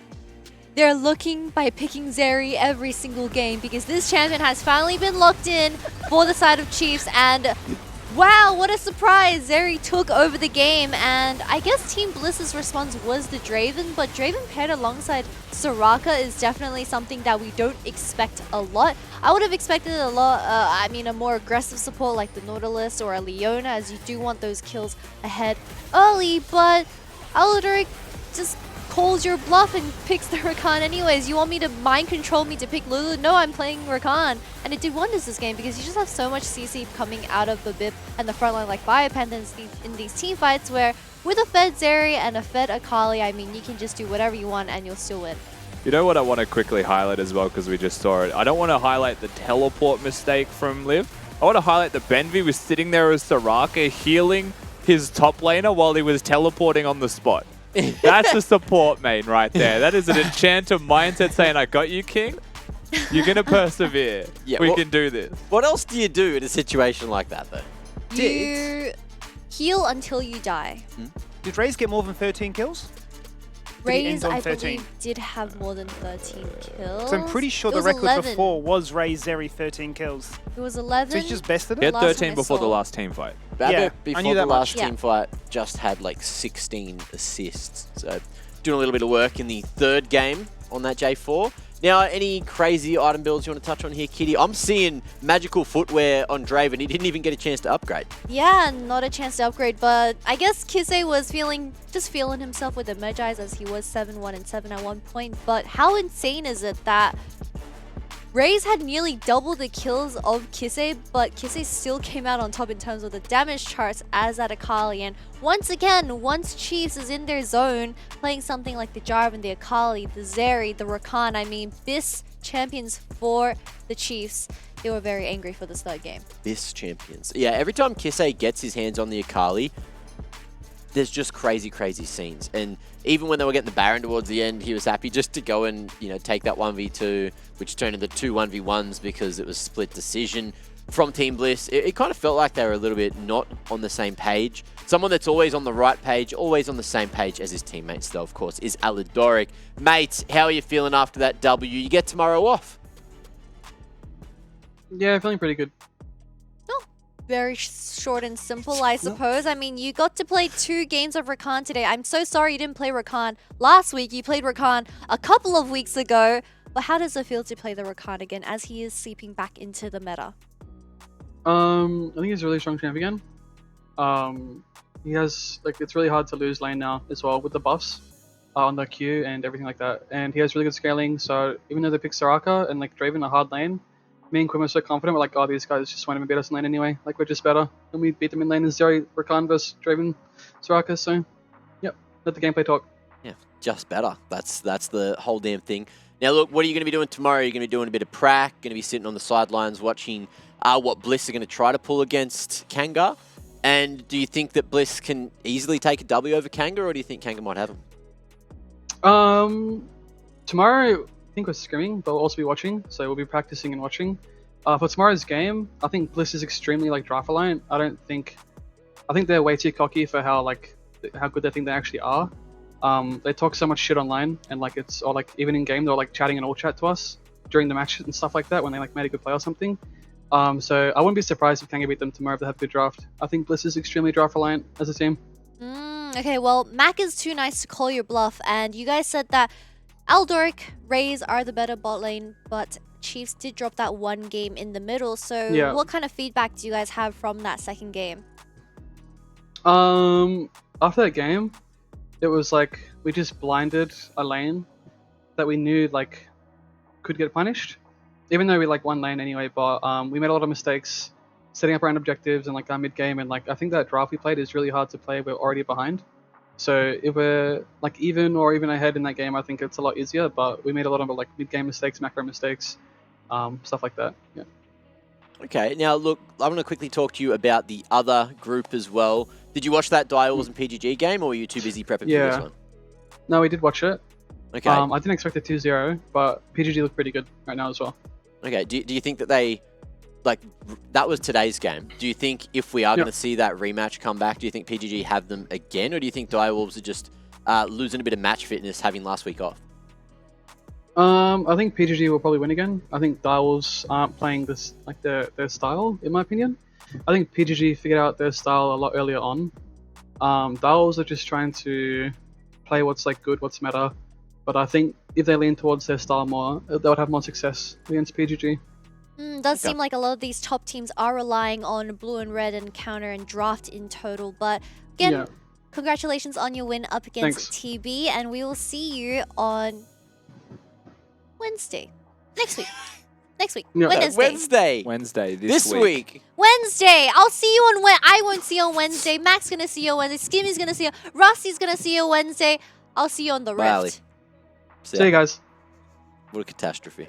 I think you tried to express, we'll see you Wednesday, but I won't see you Wednesday because I'm not here Wednesday, but you got it all in one sentence. Ah. And that like... I'll see you next week, but Wednesday, but...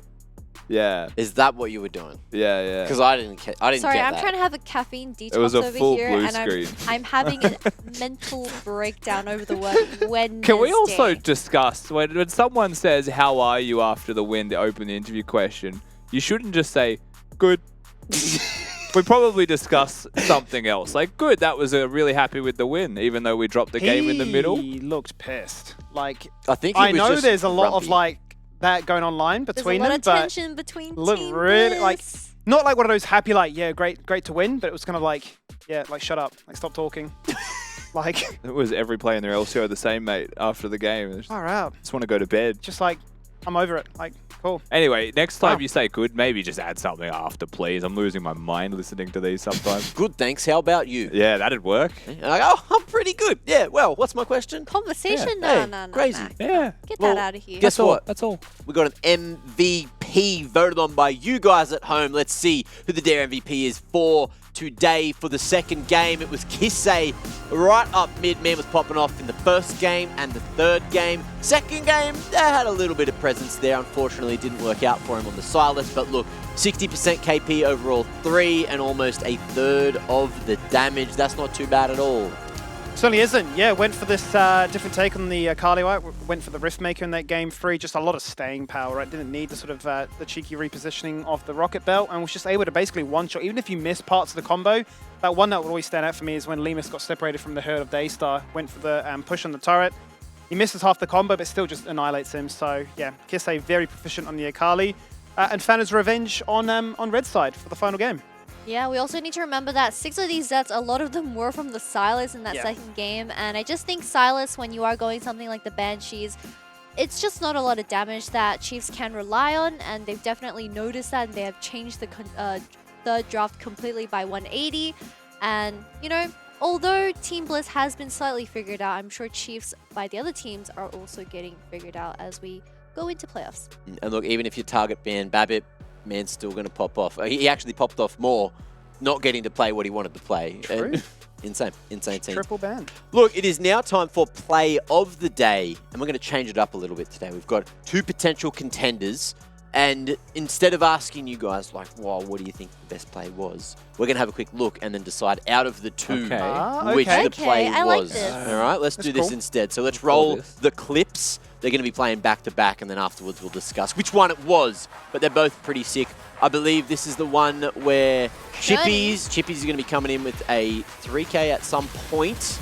Yeah, this is Yeah, dirty. the Chippies 3K, aka Praedith, did want to melee range. Praedith was Off he mind goes. empty walk ahead. Yeah. That was still a good play from Chippies. Yeah. We did a good team fight from Pentanet.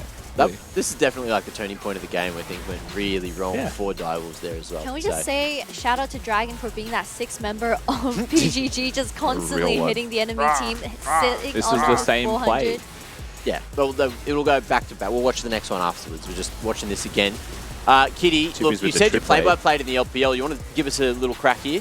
Oh, us a taste. well, Poltron has been kicked in by Shernfire, and he has been instantly popped as I can't see with my contacts. Someone is going in. The Dragon is still on Jinkies. 415 HP. Dongy just getting all these stuns off and a triple kill for Chibby. And of course- I haven't had enough, so you're going to do this play as well. Go, Kitty, go. The driving gets interrupted in the middle, and Azeri is popping off, mate. Daystar on the side. He is trying to look for an angle, but it's not enough as Raze is just shooting everyone down with his little lightning bolts, as he is not that little animal that I was going to reference to, because we're not allowed to reference that. Ah. Tell me more. Of course.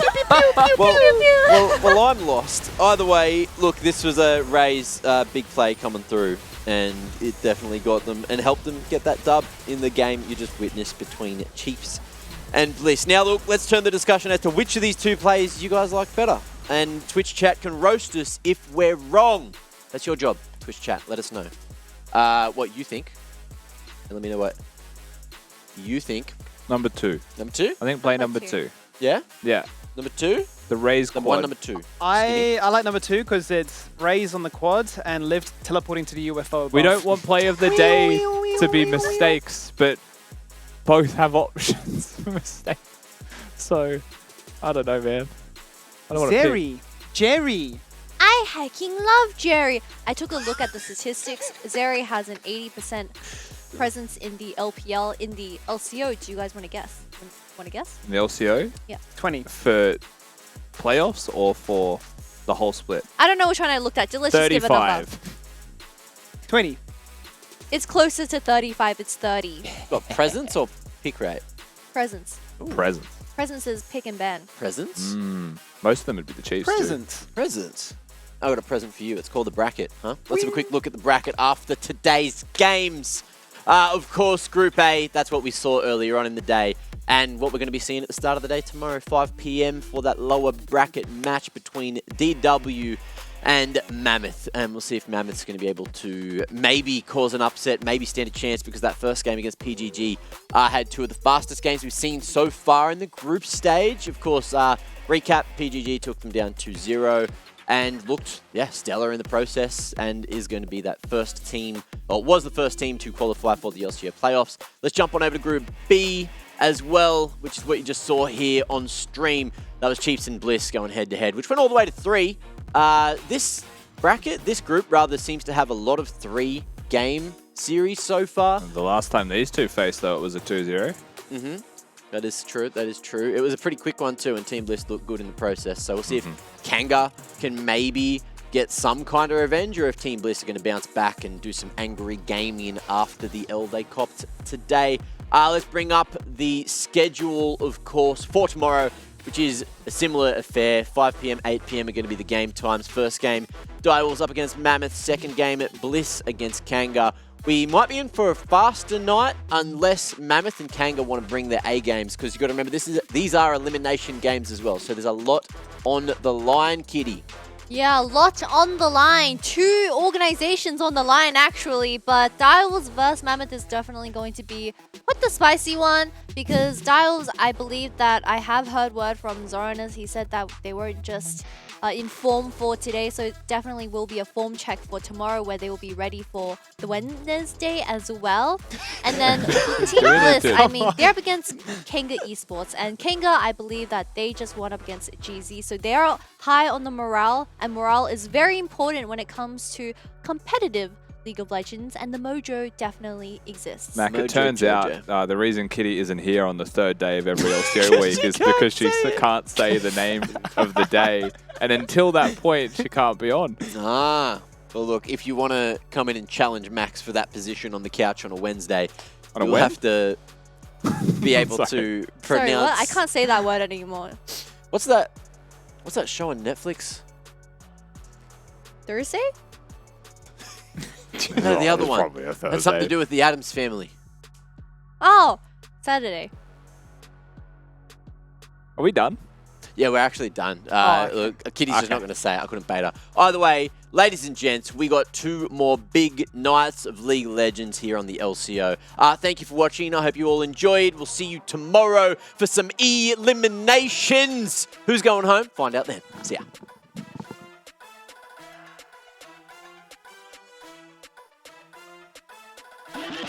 Which team to attack? Shunfire once again mind controlling them with, well, if you go for this, we just come on the Herald. Finds Kratos with the Q. Shunfire's found it, he's gone for the flash kick, it's on to 1. Oh my god, Podrick did, that's what you need! They get the kill, but there's no jungler here, so what happens to the Dragon? It's gonna reset, it's down to 1k.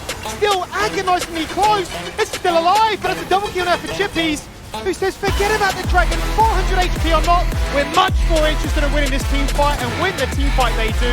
This they certainly do, they want everything. They are feasting good tonight, they take down Daystar, separated from the herd, locked in place in that bot lane. The rip back is raised, flashes to reposition. It's a 2-man as Kiste goes in with the hesitates and says, I've got the flank opportunity, rocket belt into another. And look how low they all are. This is Chiefs looking for the ace. Only 20 minutes in. And we're now just teasing them. Someone doesn't want